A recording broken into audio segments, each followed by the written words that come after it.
আমি অনেক দরিদ্র ফ্যামিলির ছেলে। আপনার বাবা কি করতো? আমার বাবা মানে অন্য জমিতে কাজ করতো। কৃষক ছিল? হ্যাঁ, কৃষক। ঢাকায় আসতো, ঢাকায় কাজ করতো। আচ্ছা, আপনি বড় ছেলে ছিলেন? হ্যাঁ, আমি মানে বড় সন্তান? হ্যাঁ, আমি বড়। আচ্ছা, আমি যখন জিএসসি পরীক্ষা দিই, মানে তখন তো ক্লাস 7-6, তখন অতটুকু বুঝি নেই।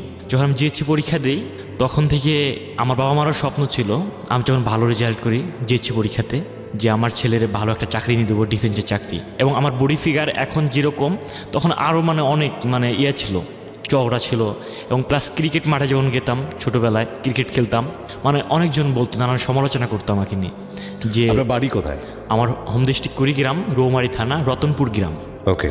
ওখানে ক্রিকেট খেলতাম, সবাই আমাকে নিয়ে সমালোচনা করতো যে অমুকের ছেলে অনেক লম্বা চওড়া। সমালোচনা না, আলোচনা করতো? হ্যাঁ, আলোচনা করতো যে ম্যাট্রিক পরীক্ষা দিলে ওর ডিফেন্সে চাকরি হবে, আর্মিতে, এরকম। এবং আমার বাবাকেও বলতো, আমার মাকেও বলতো, আমাকেও সবাই বলতো। এবং আমার ছোটো থেকে স্বপ্ন ছিল আমি পুলিশ হব, আমি দেশের জন্য কাজ করব। এবং আমার বাবা মারও স্বপ্ন ছিল যে আমার ছেলেকে ডিপার্টমেন্টে দেবো, এরকম। যখন আমি ক্লাস 9-এ উঠি যেয়েছি ভালো একটা রেজাল্ট নিয়ে, তখন আমার স্বপ্নটা আস্তে আস্তে বড় হয়ে যায় এবং আমার ফ্যামিলিরও স্বপ্নটা অনেক বড় হয়। আমি কমার্স নিয়ে লেখাপড়া শুরু করি, কমার্স নিয়ে। আমার মামা সাজেশন দিচ্ছে যে তুই কমার্স নিয়ে পড়, আমি মামার সাজেশনে কমার্স নিই তখন সে সময়। এবং 9, 10 এবং ম্যাট্রিক পরীক্ষা দিয়েই ভালো রেজাল্ট করি। আপনার বাবা কৃষক ছিলেন? হ্যাঁ। তার তো পড়ানোর সামর্থ্য ছিল এই কৃষিকাজ করে? না, সে আমাদের ফ্যামিলি চালাইতো, প্লাস মানে কোনো আয় করতো না। উনি আমার পিছেই সব কিছু খরচ করতো। এই কৃষিকাজ করে যে পয়সা হতো সেটা আপনার পিছনে? হ্যাঁ, আমার পিছিয়ে খরচ করতো। আচ্ছা। এবং আমাকে মাঝে মাঝে বলতো ডাক দিয়া, যে আতিক তুই আমার ভবিষ্যতের অ্যাকাউন্ট, এভাবে আমাকে বলতো। ভবিষ্যতের অ্যাকাউন্ট? হ্যাঁ, আমাকে এভাবে বলতো। এবং যখন ম্যাট্রিক পরীক্ষা আমি ভালো রেজাল্ট নিয়ে পাশ করি, তখন আমি ইন্টারে আবার কমার্স নিয়ে পড়া শুরু করি। তখন একবার আর্মিতে গেলাম। আর্মিতে যখন আমি যাই, ও আর্মিতে যাওয়ার আগে কিছু কাহিনী আছে। আমার পায়ের একটা আঙ্গুলের সমস্যা ছিল, আপনার নখের একটা সমস্যা ছিল। জি। এখন আমি বাড়িতে বলি, মা আমার এই সমস্যা, যদি আমি আর্মিতে যাই তাহলে তো বের করে দেবো, আমি তো সম্পূর্ণ ফিট, কিন্তু ওটা তো আমার আনফিট। সেই সময় ভাইয়া চৈত মাসের দিন আমাদের আব্বা ঢাকায়, অনেক কষ্ট আমাদের ফ্যামিলিতে সেই সময়, মানে অনেক কষ্ট চলতেছে, টাকা পয়সা নাই একেবারে, আমাদের জমি জমাও নেই একেবারে। এক কাটা এরকম যে জমি আছে ওই পরিমাণে জমিও নেই। মা আমার বলতেছে যে তোর বাবার কাছে টাকা নিয়ে কিন্তু বাজার খরচ করলাম, আর সে এই সময় তো টাকা নেই আমাদের কাছে, আমরা কী করি? আমার মা অনেক কষ্ট করে আমাদের খাবারের চাউল ছিল, পরে আমার চাউল বের করে দিচ্ছে, যা বাজারে বিক্রি করে তুই ওটা ঠিক করে নেয়, অপারেশন করা লাগে 400 টাকা না 500 টাকা। ওই 400-500 টাকা আমার বাড়িতে ছিল না। এটা আপনার খাবারের চাল বিক্রি করে এই পায়ের নখটা ঠিক করেছেন, যাতে করে আপনি আর্মিতে জয়েন করতে পারেন? হ্যাঁ, জয়েন করতে পারি। প্লাস আমি ওইটা করছি, অপারেশন করছি, হাসপাতালে আইসা ওষুধপাতি নিচ্ছি, কম কম করে ওষুধপাতি সব নিচ্ছি। ডাক্তার যে পরিমাণে নিতে বলছে ওই পরিমাণে নিতে পারিনি আমি ব্যান্ডেজ করে যখন বাড়িতে চলে আসি, প্রচুর রক্তক্ষরণ হয়। আমি যখন সুস্থ হই, মানে সুস্থ বলতে আমার শুধু পাটা শুধু অবশ করছিল, আমি যখন উঠি দেখি অনেক রক্তক্ষরণ হয়েছে। পরে যখন আমার আঙ্গুল শুকাইলো, শুকানোর পর আমি আর্মিতে যাই। এটা হচ্ছে ফেব্রুয়ারি মাসে। ফেব্রুয়ারি? আচ্ছা। আমি আর্মির মাঠে যাই। মাঠে যাওয়ার পর আমি সব কিছুতে ফিট। আপনার প্রাথমিক মেডিকেল হয়েছে, আপনার চূড়ান্ত মেডিকেলে আমার একটা দাঁতের সমস্যা ছিল, আবার একটা সাইডে দাঁতের সমস্যা ছিল। এখন আমাকে মেজর বলতেছে, মেজরের সামনে যে আসছি, পরে আমারে বলতেছে যে তুমি ওটা ক্যাপ করে নেক্সট টাইমে আইসো, তোমার ফিগার অনেক ভালো, নেক্সট টাইমে তুমি ট্রাই করিও। আমি আসলাম। দাঁতের সমস্যাটা কি আপনি আগে থেকে জানতেন? হ্যাঁ, আগে থেকে জানতাম, একবারে লাস্টে তো আমি মনে করছি যে ওইটা মনে হয় তেমন কিছু হবে না। ওকে। হ্যাঁ, কালো হয়েছে সামান্য একটু। ওকে। কিন্তু বলছে যে ওটা রোড কেনেল করে তুমি ক্যাপ করি, ওইটা ক্যাপ করে আইসো। পরে আমি আসলাম। আসার পর কলেজ করতেছি।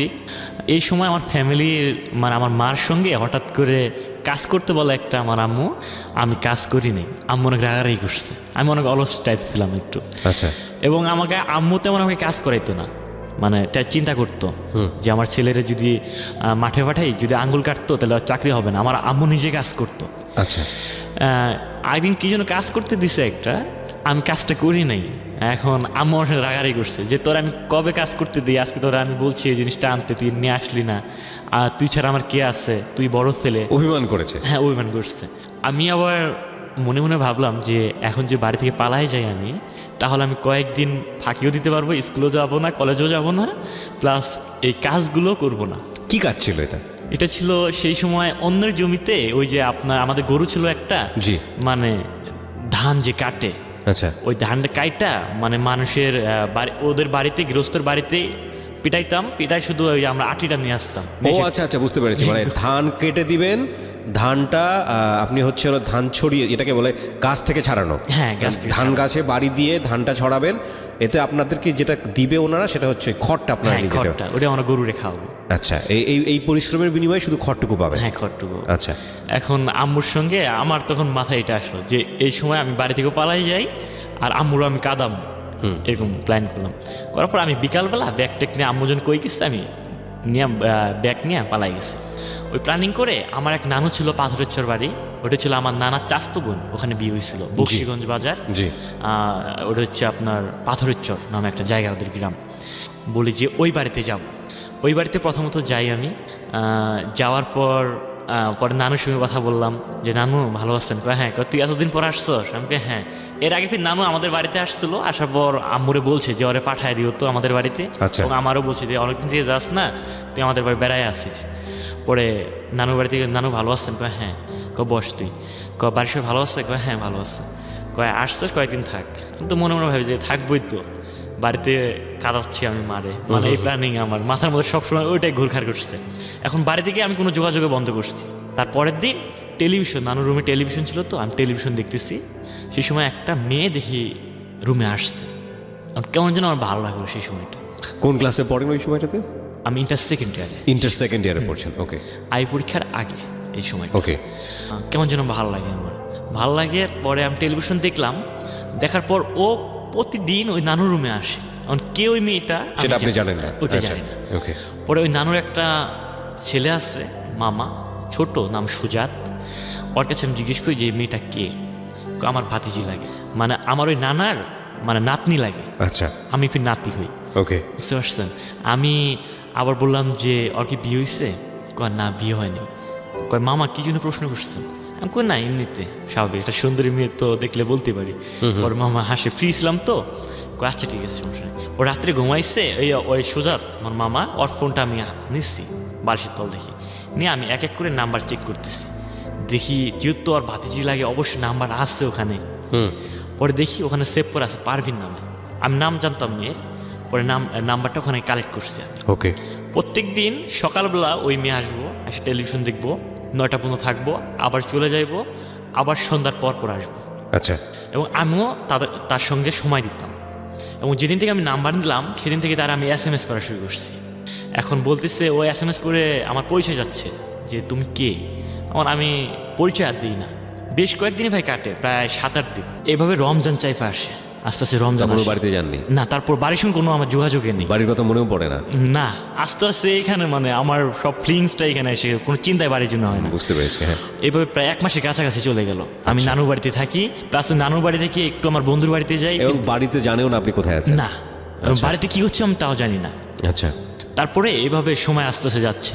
পরে রমজান 3 রমজান না 4 রমজানের এই দিক আমার আম্মু ফোন করছে এখানে? হ্যাঁ, আমার নানুরে। আমি কোন জায়গায় যেন গেছি, আমি আসছি, নানু আমারে বলতেছে যে তুই বাড়ি থেকে রাগ করে আসছস। আমি কই কে বললো আপনারে? তোর আম্মু ফোন দিচ্ছিল। আমি হ্যাঁ, বাড়ি থেকে রাগ করে আসছি। তুই বলবি না? থাকবি তো থাকবি, তুই বলতি যে বাড়ি থেকে রাগ করে আসছি, তারা চিন্তাই ছিল। এবার আমার বললো যে আমি ওদের কাঁদানোর জন্যই আমি এরকম করছি। আচ্ছা ঠিক আছে, তুই বাড়িতে যাস তাড়াতাড়ি। আমার আর কিছু বললো না। আমার তো বাড়িতে কোনো চিন্তাই নেই, ওদিকে যাওয়ার আমার চিন্তাই নেই। সবকিছু মাথার মধ্যে। মেয়েটার নাম কি? পারভিন? পারভিনের জন্য, হ্যাঁ। এবং ওদের বাড়ি কি ছিল, মানে নানুর বাড়ির থেকে কাছাকাছি? একেবারে কাছাকাছি। আচ্ছা। একটা ঘর ডিফারেন্ট। ও আচ্ছা, এই ঘর? হ্যাঁ, এই ঘরে, এই ঘর। আচ্ছা আচ্ছা। পরে কেমন যেন প্রেম শুরু হলো। পরে ভালোই প্রেম একটা জমলো। জমানোর পর ফোনে কথা হয়, ও আমার সঙ্গে দেখা করে রাত্রি করে, রাত 8টা-9টার দিক। মানে কি সবাই ঘুমিয়ে গেলে পড়তে বসে যখন? ও আচ্ছা। ওর টেবিল থেকে চলে আসে। ওর বাবা কি করতো? ওর বাবা কৃষক ছিল। ওর বাবাও কৃষক ছিল? আচ্ছা। ও আসতো, আমার সঙ্গে গল্প করতো, মানে যা হয় দুজনে পাশাপাশি তাইকা। পরে আস্তে আস্তে কেমন আমার আবেগটা বা ইমোশন, মানে আমার মানে একটা ওর প্রতি কেমন যেন একটা গভীর একটা ভালোবাসা সৃষ্টি হলো। পরে আমি আমার মনের মধ্যে, আমার ব্রেনের মধ্যে একটা শয়তানি একটা কাজ করলো যে একটা কাজ করি, ওর আব্বা আম্মার ঘুমের ট্যাবলেট খায়া ওর রুমের মধ্যে আমি দেখা করবো। আর আমি বললাম যে তোমার সঙ্গে দেখা করবো। প্রথমে আমার প্রস্তাব দিলাম ওর। আমি এটা কি মানে ঘুমের ট্যাবলেট খাইয়ে ওর সঙ্গে ওর রুমে দেখা করতে হবে? অন্য কোনো প্ল্যান ছিল নাকি শুধু দেখা করাটা? এখন না you have to clear this because it's your life story. আমাদের জানার জন্যই যেন জিজ্ঞেস করছি, মানে বিষয়টা কি ইন্টেনশনালি ছিল যে না আপনারা যে সম্পর্কের মধ্যে আছেন এটা পবিত্রতম সম্পর্ক থেকে একটা অনৈতিক সম্পর্কের দিকে যাচ্ছে, ব্যাপারটা কি এরকমই ছিল? না, আমার প্রেম ছিল পবিত্র প্রেম। প্রেম ফিলিংসটা পবিত্রই ছিল, হ্যাঁ, পবিত্র মানে ছিল। আপনারা ওর রুমে দেখা করতে যাবেন, ও তো আপনার রুমে আসতো, ওর রুমে দেখা করতে যাওয়ার প্রয়োজনটা কি আমি ছিল? যে রুমে থাকি আমার ছোট মামা আমার সাথে থাকে, এটা সমস্যা। আচ্ছা, ওর okay. রুমটা একাই। আচ্ছা। এখন বাইরে যদি দেখা করি তাহলে সমস্যা। সমস্যা এই জন্য রুমের ভিতরে হ্যাঁ, যাবেন। রুমে যেহেতু আচ্ছা। একাই থাকে। তো বাবা মাকে সেজন্য স্লিপিং পিল খাওয়াতে হবে। হ্যাঁ, আচ্ছা। এখন ওরে বললাম যে তোমার রুমে আমি যাব, আমার তো আসবা, আমার আব্বা আম্মা যখন থাকে সারা, আমি সমস্যা নেই, এই ব্যবস্থা আমি করতেছি। ওরা আমি বাজার থেকে ঘুমের ট্যাবলেট নিয়ে আসছি, 2টা 3টা নিয়ে আসছি, নিয়ে এসে আমি সুন্দর করে মানে গুঁড়া করছি। আচ্ছা, গুঁড়া করে ওরা বলছি যে এটা তুমি ইফতারের শরবতের সাথে খাওয়াই দিন। আমি আল্লাহর কাছে মাপ চাই, আমি অনেক একটা ভুল করছি এই সময়। না ঠিক আছে, আপনি যেটা করেছেন সেটা আপনি বলতে আসছেন এখানে, আপনি ভুল করেছেন সেটা আপনার ভিতরে অনুতপ্ত বোধ আছে বলেই আপনি এখানে হ্যাঁ, এসেছেন। কারণ সমস্যা নেই, বলুন। রোজার মাসে যে ইফতার করব যে পানি দিয়া, ওখানে আমি ঘুমার ট্যাবলেট খাওয়াই দিচ্ছি। না তারপর আপনি ওকে বলেছেন মিশানোর জন্য। হ্যাঁ, মিশানো ও রাজি হয়ে গেছে। হ্যাঁ, ও রাজি হয়েছে। তারপর এবং ও খাওয়াইছে এবং আমার বলছে হ্যাঁ আসতে পারো তুমি। আমার যে রুমটা ছিল সেই রুমটা হচ্ছে নানু ওই রুমে থাকতো, আমার এই রুম ছিল, মাঝখানে একটা পার্টিশন ছিল ওখানে। জি। মানে আমি যদি বেরোতাম তাহলে ওই রুমের মাঝখান দিয়ে যা লাগতো, যা ওদের দরজা খোলা লাগতো। ওকে। এখন ভাবলাম যে এবার যেগুলো তো টের পাইবো ওরা। জানলা ছিল একটা, জানলার মতো গ্রিল ছিল না আমাদের। আমি কি করছি, জানলা খুলে ড্রাইভ করছি জানলা থেকে। মানে আপনার রুমে জানলা দিয়ে বেরোচ্ছেন আপনি, হ্যাঁ, তখন চিন্তা হয়নি আপনি বাসার ভিতরে ব্যাক করবেন কিভাবে? এই জানলা দিয়ে আমি ঢুকবো আবার। জানলা দিয়ে ঢুকবেন, মানে okay. জানলাটা তেমন উঁচা ছিল না, কাছাকাছি ছিল। আচ্ছা আচ্ছা। তারপর আমি এক পর্যায়ে রুমের কাছে যাই, যাওয়ার পর দেখি দরজা লক করা, শুধু জানালা খোলা। এখন ভাইয়া আমার লাইফের প্রথম তো অনেক একটা ভীতু একটা কাজ করলো। আল্লাহ কি টিপ যে টিপ হয়। টিপ টিপ টিপ হ্যাঁ, টিপ বুকের মধ্যে। মানে শীতের রাত, কেমন যেন একটা ভয় লাগছে। কি করলাম, জানলা দিয়ে হাত দিলাম ভিতরে। আমি আচ্ছা। ভিতরে হাত দিয়া দেখি কাজ হয় না, ওরা আমি পারি না। পরে একটা বাইরে একটা শোলা ছিল, আমরা বলি শোলা, পাটের ভিতরে যেটা থাকে, আচ্ছা ওইটা দিয়ে আমি গোতা মারছি পরে। আচ্ছা। পরে গোতা মারছি, ও বুঝতে পারছে, আসছে। পরে ও দরজা খুলে দিচ্ছে। যে এই সময় যদি রেডিও নেটওয়ার্ক না থাকে তাহলে কি হবে? ধরেন আপনারা যারা শুনতেছেন কান বেঁধে উদ্গ্রীব হয়ে কি হতে যাচ্ছে, হ্যাঁ সে ধরেন আপনার রেডিও আপনি আর শুনতে পাচ্ছেন না, ঢাকা এফএম এখন আর শোনা যাচ্ছে না, তাহলে কি হবে? ওকে, না অবশ্যই আমরা শুনবো, বাট আমি একটা জিনিস আপনাদেরকে বলতে চাই একটা ছোট্ট করে। সেটা হচ্ছে আপনারা নিশ্চয়ই জানেন, একটা ছোট্ট বিজ্ঞাপন করে নিই আমার বইয়ের। জীবন গল্প এবং সিক্রেটস নামে আমার একটা বই বাজারে এসছে, ঢাকা FM 90.4-এর একটা মাত্র বই। বইটি যদি আপনারা সংগ্রহ করতে চান, আপনারা বইমেলা থেকেই বইটি সংগ্রহ করতে পারবেন। 101 নম্বর স্টল নাম্বারটা খুব সহজ মনে রাখা, 101 নম্বর স্টল। এটা হচ্ছে বর্ণ প্রকাশের স্টল। আমি মাঝে মাঝে যাচ্ছি চুরি চুরি করে, অনেকেই আমার কাছ থেকে জানতে চেয়েছেন ফোন করে, প্লাস হচ্ছে SMS-এর মাধ্যমে, এছাড়াও ফেসবুকের মাধ্যমে, যে এবারের বইমেলায় আমি যাব কি না। হ্যাঁ, এবারের বইমেলায় আমি যাচ্ছি আগামী শুক্রবার। আজকে হচ্ছে কি বার? বুধবার থেকে বৃহস্পতিবার পড়লো, অর্থাৎ পরশুদিন। আগামী শুক্রবার ঠিক সকাল 11টায় বর্ণপ্রকাশের স্টলে। বর্ণপ্রকাশের স্টল নাম্বার হচ্ছে 101। বইমেলার গেট দিয়ে ঢুকেই, সরওয়ার্দী উদ্যানে বইমেলার গেট দিয়ে ঢুকেই হাতের বামে পড়বে বর্ণপ্রকাশ 101 নম্বর স্টল। দেখবেন আমার ছবি অনেক বড় করে উপরে দেওয়া আছে। ওখানে ঠিক সকাল 11টায়, আগামী শুক্রবার সকাল 11টায় আপনাদের সঙ্গে আমার দেখা হচ্ছে।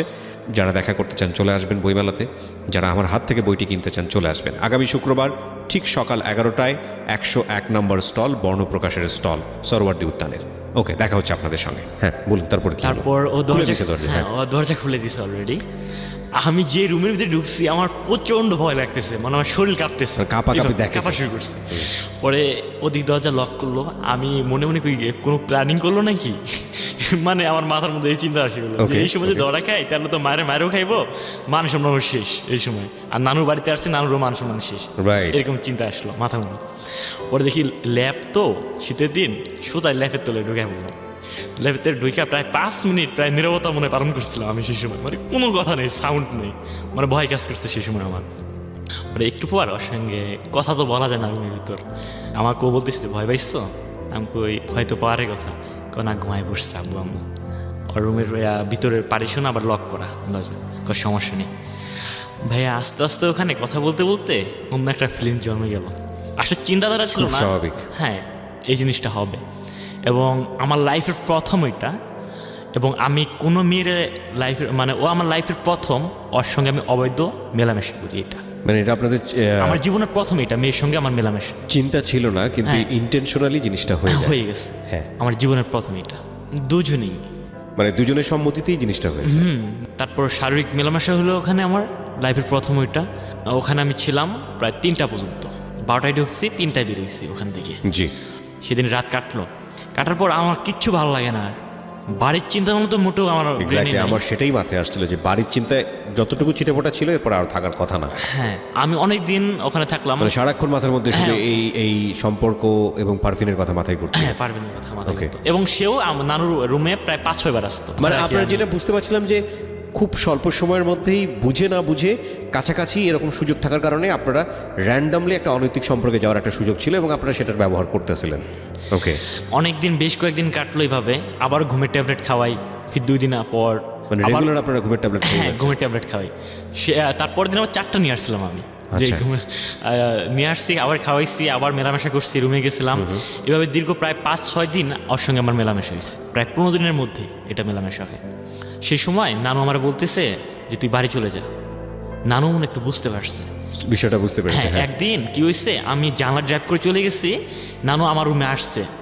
দেখে আমার রুমে এসে দেখে জানলা খোলা। সে ভয় তো আতঙ্ক, কি কোনো চোট্টর আসছে নাকি, দেখে বিছানায় আমিও নেই। পরে কি হলো, কোথায় গেছে? পরে নানু দাঁড়িয়ে আসছে, ওদের ভিটা ছিল, ভিটার আপনার উঠানে দাঁড়িয়ে আসছে, দেখে আমি পারভিনের রুম থেকে বের হয়ে আসছে। পরে নানু আমার কোনো কিচ্ছু বলেনি, সে আবার চুপচাপ করে রুমে শুয়েছে। আমি আবার জানলা দিয়ে ভিতরে ঢুকে আবার জানলা লক করছি, ওইটা উনি দেখছে। উনি আমার একটা কথা বলেনি, না বললা তারপরের দিন বলছে যে তুই বাড়ি চলে যাস। তোর আম্মু ফোন দিছিল, মানে উনি আরো আমার প্রতি মানে আবার জোর দিচ্ছে যে বাড়ি চলে যা। তারপর জানু চাপ দিচ্ছে বাড়ি যাওয়ার জন্য। হ্যাঁ, পরে আমি একদিন পর চলে গেলাম বাড়িতে। অনেকদিন পর বাড়িতে গেলাম, মা তো বলতেছে যে তোর বাড়ির কথা মনে পড়ে না, ওখানে গেছোস, তোর পরীক্ষার সামনায়। আমি আবার অ্যাকাউন্টিং প্রাইভেট পড়ি, তোর প্রাইভেট পড়া লাগবো না। আমি কই হ্যাঁ পড়বো, সমস্যা নেই। আবার আমি প্রাইভেট আগের মতো কিছু শুরু করি। আর পারভিনের সঙ্গে আমার কথা হয়, ফোনে কথা হয়। কথা বলতে বলতে আমার পরীক্ষা আমার চাইফা আসে। সে সময় পরীক্ষা একেবারে কাছে চলে আসে। সেই সময় পারভিনের আমি বলি যে তুমি কথাবার্তা একটু কম করে বললো, আমার সমস্যা হয়। আমি ওরা বললাম, মানে চিন্তাধারাটা আমি ফাঁকে আসছি তো, এখন রোমারিতে ওর বাড়ি পাথরের চর, আমার পরিবর্তন হওয়া শুরু করলো। মানে ওর প্রতি আমার ফিলিংসটা কমতে শুরু করলো। হ্যাঁ, শুরু করলো। ওর আমি বললাম যে পরীক্ষা আমার সামনে, তুমি কম কম কথা বলো। আচ্ছা ঠিক আছে। আমি পরীক্ষা দিলাম, ভালো করে পরীক্ষা দিলাম। দেওয়ার পর আমার মামা থাকতো নবীনগর কালামপুরে থাকতো। জি, ওই মামার বাড়িতে বেড়াইতে আসবো পরীক্ষার পর, কোনো কাজ বাজ নাই। এখন মামা আমারে বলতো যে তুই অনেকদিন থেকে আগে থেকে বলতো যে আমার বাড়িতে আয়। মামা আবার চাকরি পাইছে 2012 সালে ডিবি পুলিশ। সে ওকে, যে আমি কোথায় থাকি তুই দেখা যা, একটু ঘুরাই টুরাই যা, এখানে ঢাকা শহরে আসস নাই, একবার দেখা যা। আমি কই আচ্ছা ঠিক আছে। পরীক্ষার পরে মামার বাসায় আসলাম। আসার পর এখানে বেশ প্রায় 4-5 দিন ছিলাম। 4-5 দিন থাকার পর আমার আগে থেকে প্ল্যানিং ছিল যে আমি পারভিন সহ প্রেম করতেছি, এখন এই অবস্থায় শুধু প্রেম করলে হবে না, আমাকে একটা ইনকামের সোর্স বের করতে হবে ঢাকা শহরে। অর্থাৎ মামার বাসায় যাব, মামার বাসা থেকে আমি যে আমার বন্ধুর কাছে যোগাযোগ করছি, আমার বন্ধু আছে, ওদের কাছে যাব, ওরা জব করে, আমিও জব নেবো, নিয়ে আমি পারভিনের বের করে নিয়ে আসবো। এই ধরনের আমার চিন্তা ভাবনা, প্ল্যানিং কাজ করে। ওকে, পরে মামার বাসায় আসলাম। আসার পর 6-7 দিন থাকলাম। থাকার পর মামারে বলতেছি, মামা আমি চলে যাম। ও কেন, তুই সেদিন আসলি থাক, আরও কিছুদিন থাক। মামা আমার অফিস করে, মামি একাই নতুন বিয়ে করছে, মামি তোর মামির সঙ্গে সময় টময় দে। আমি না মামা চলে যেতে হবে, সমস্যা আছে। পরে মামা আমার টাকা দিছে 1000 টাকা। মামা বলতেছে যে চল তোরে তাহলে গাড়িতে টিকিট করে দিয়ে আসি। মামা আপনাকে যাওয়া লাগবো না, আমার বন্ধু আছে, বন্ধুর সঙ্গে দেখা করে আমি চলে যাব নবীনগর স্মৃতিসৌধতে, আমার বন্ধু এখানে আসবো, তার সঙ্গে ঘোরাফেরা করে আমি চলে যাব, আপনার আশা লাগবে না। বলে আচ্ছা ঠিক আছে, যা, আমার ফোনের সঙ্গে আমার সঙ্গে যোগাযোগ করিস ফোনে, সমস্যা হলে। আচ্ছা ঠিক আছে। ওখানে গেলাম, বন্ধুরে যা বললাম, বন্ধু আমার একটা চাকরির দরকার। আচ্ছা ঠিক আছে থাক তুই। এখন ওর কাছে আমি প্রায় 7-8 দিন থাকলাম। চাকরি কোনো ব্যবস্থা হলো না, অনেক খোঁজাখুঁজি করতেছে। আচ্ছা, ও মেসে থাকে তো, আমি মেসে কষ্ট করে থাকি। জি, আর পারভিনের সঙ্গে আমার কথাবার্তা চলে ফোনে। হ্যাঁ, ফোনে কথাবার্তা চলে। এবং পারভিনও আমি বলতেছি যে আমার চাকরি হবে, রেডি থেকে তোমার আমি নিয়ে আসবো, এরকম কথা আমি বলছি পারভিনরে। পরে আমার একটা চাকরি হয়, প্রাণ আরএফএল কোম্পানিতে জব হয়। প্রাণ আরএফএল কোম্পানিতে জব হয়। এখানে ঢাকা মধ্যপাড়ায় আমি পরীক্ষা দিচ্ছি, এখানে ইন্টারভিউ হয়েছে সব কিছু। পরে আমার এখন চাকরি হয়। চাকরি হওয়ার পর তখন আমার পোস্টিং করে কোনাবাড়িতে, ওখানে আমি কাজ করি। এখন আমি যোগাযোগ করতে করতে একদিন দেখি ওর ফোন অ্যাক্টিভ না, বন্ধ কেন? আপনার আর্মিতে আর পরীক্ষা দেওয়া হলো না? না, মানে আর্মিতে পরীক্ষা বলতে আর্মি এখনো দিন চাইফা আসেনি। আচ্ছা, অ্যাপ্লাই করে রাখছেন, ওরা এখনো ডাকেনি? এখনো ডাকে নেই, তারা SMS করেনি ফোন। একদিন ওর ফোন অ্যাক্টিভ পাচ্ছি না, আমি প্রায় 3-4 দিন অ্যাক্টিভ পাচ্ছি না, কি হলো? পরে আমি ডাইরেক্ট মামারে ফোন দিলাম, মানে ওই যে সুজাত, যে ওর ইয়া হয়, আপনার চাচা হয় সম্পর্কে, ওর ফোন দিলাম যে পারভিনের ফোন অ্যাক্টিভ না কেন? ও আমার বলতেছে যে পারভিন তো বিয়ে হয়েছে। পারভিন তো বিয়ে হয়েছে। আমি কবে হয়েছে? কেন? এই ঈদের মধ্যে হয়েছে। আমি আবার ঈদের পরে আপনার কোনাবাড়ি চলে আসছি। মানে কি আপনার সঙ্গে কথাবার্তা হতো, তার হঠাৎ করে বিয়ে হয়ে গেল, আপনি কিছু জানলেন না? না, আমার কোনো কিচ্ছু বলেনি। পারভিন নিজেও কিছু বলে না, কোনো কিচ্ছু বলেনি এর মধ্যে। শুধু ওর সঙ্গে কথাবার্তা চলতো যে আমি আমার চাকরি করে তোমার নিয়ে আসবো। আচ্ছা ঠিক আছে। হঠাৎ করে দেখি ফোন অ্যাক্টিভ, আপনার Inactive? অ্যাক্টিভ না, হ্যাঁ ইনঅ্যাক্টিভ। পরে এরকম 3-4 দিন চলে যায়। তারপর আবার আমি মামার কাছে ফোন দিই, ওই যে আচ্ছা, সুজাতের, তারপরে জানায় যে বিয়ে হয়ে গেছে। হ্যাঁ, আমি তাও ওর কাকারে সরাসরি বলি নাই যে পারভিনের কি হয়েছে, আমি ইঙ্গিতের মাধ্যমে ওরে বললাম, আচ্ছা, আচ্ছা, ওনারে okay, বললাম যে okay. উনি বললো যে পারভিনের বিয়ে হয়েছে। আমি তখন অনেক একটা কষ্ট পাইলাম। আর তখন আরও ভাই ওর প্রতি আমি আরো দুর্বল হলাম, কেমন যেন মানে ওই আপনার দৃশ্যগুলো আমার সামনে চলে আসে। পৃথিবীর নিয়মই তাই, তাবৎ পৃথিবীর সমস্ত জায়গায় নিয়মই তাই, যে জায়গায় বাধা আছে সেটার প্রতি টান আছে, এটা শুধু মানুষের মধ্যে না। জি ভাইয়া, তখন তো আমার অনেক কান্না হয়, আমি ঘুমাইতে পারি না সারাদিন। ওই দৃশ্য আমি চেলসির চাকরি করি, আরও চেলসি তো টার্গেট থাকে আমাদের কোম্পানি থেকে, আমি কাজও করতে পারি না ঠিক মতো, শুধু ওইটা চিন্তা আসে মাথার মধ্যে। ওরে এইভাবে প্রায় 2-3 মাস কাটে এইভাবে, নানান ঝামেলা, আমার মানসিক টেনশনের সাথে আমি জড়িত। জি। পরে আমি ভাবলাম যে ও যখন বিয়েই করছে তাহলে ওর কথা আমি চিন্তাই করবো না। ও যদি পারে, ও কি জন্য আমার সাথে এরকম প্রতারণা করলো? কারণ আমার সাথে মেলামেশা করে। ও যদি পারে, আমি পারবো না কেন? আমি তো আমার বাপের এক ছেলে, আমার বাবা মার স্বপ্ন আছে, মানে এই হিটটা আমার মনে একটা আইসা গেল। আমি কী করলাম, আমার ফোনটা যেটা, আমার সিমটা যে ছিল ওইটা ভেঙে ফেলছি সরাসরি, এই সিমে আমি রাখবো না। পরে আমি সিম ভেঙে ফেলার পর আমার ভালোই দিন কাটছিল। ওর টেনশন আমার মাথায় আসলো, আমি কাজের চাপে বা ব্যস্ততার মাঝে আমি ওটা মনে করিনি যে এটা যদি মনে করি তাহলে আমার লাইফটা চলবো না, এই অবস্থায় শেষ ডাউন, এটা আমি ভাবতাম। ওকে। তারপর ও 2-3 মাস পর 5-6 মাস সংসার করছে। তারপর একদিন রাত 10টার সময় আমার SMS করছে একটা, যে আমি পারভিন। আমি কই পারভিন আমার? কত মাস সংসার করেছে? 6 মাস। 6 মাস। পরে ওর ফোন দিচ্ছি, আমি ফোন দেওয়ার পর বলতেছে যে তুমি কোথায় আছো? আমি বলতেছি যে আমি কোথায় থাকবো, আমি যেখানে ছিলাম ওখানেই আসছি। তুমি ফোন দিচ্ছ কি জন্য, ভালোই আসছো?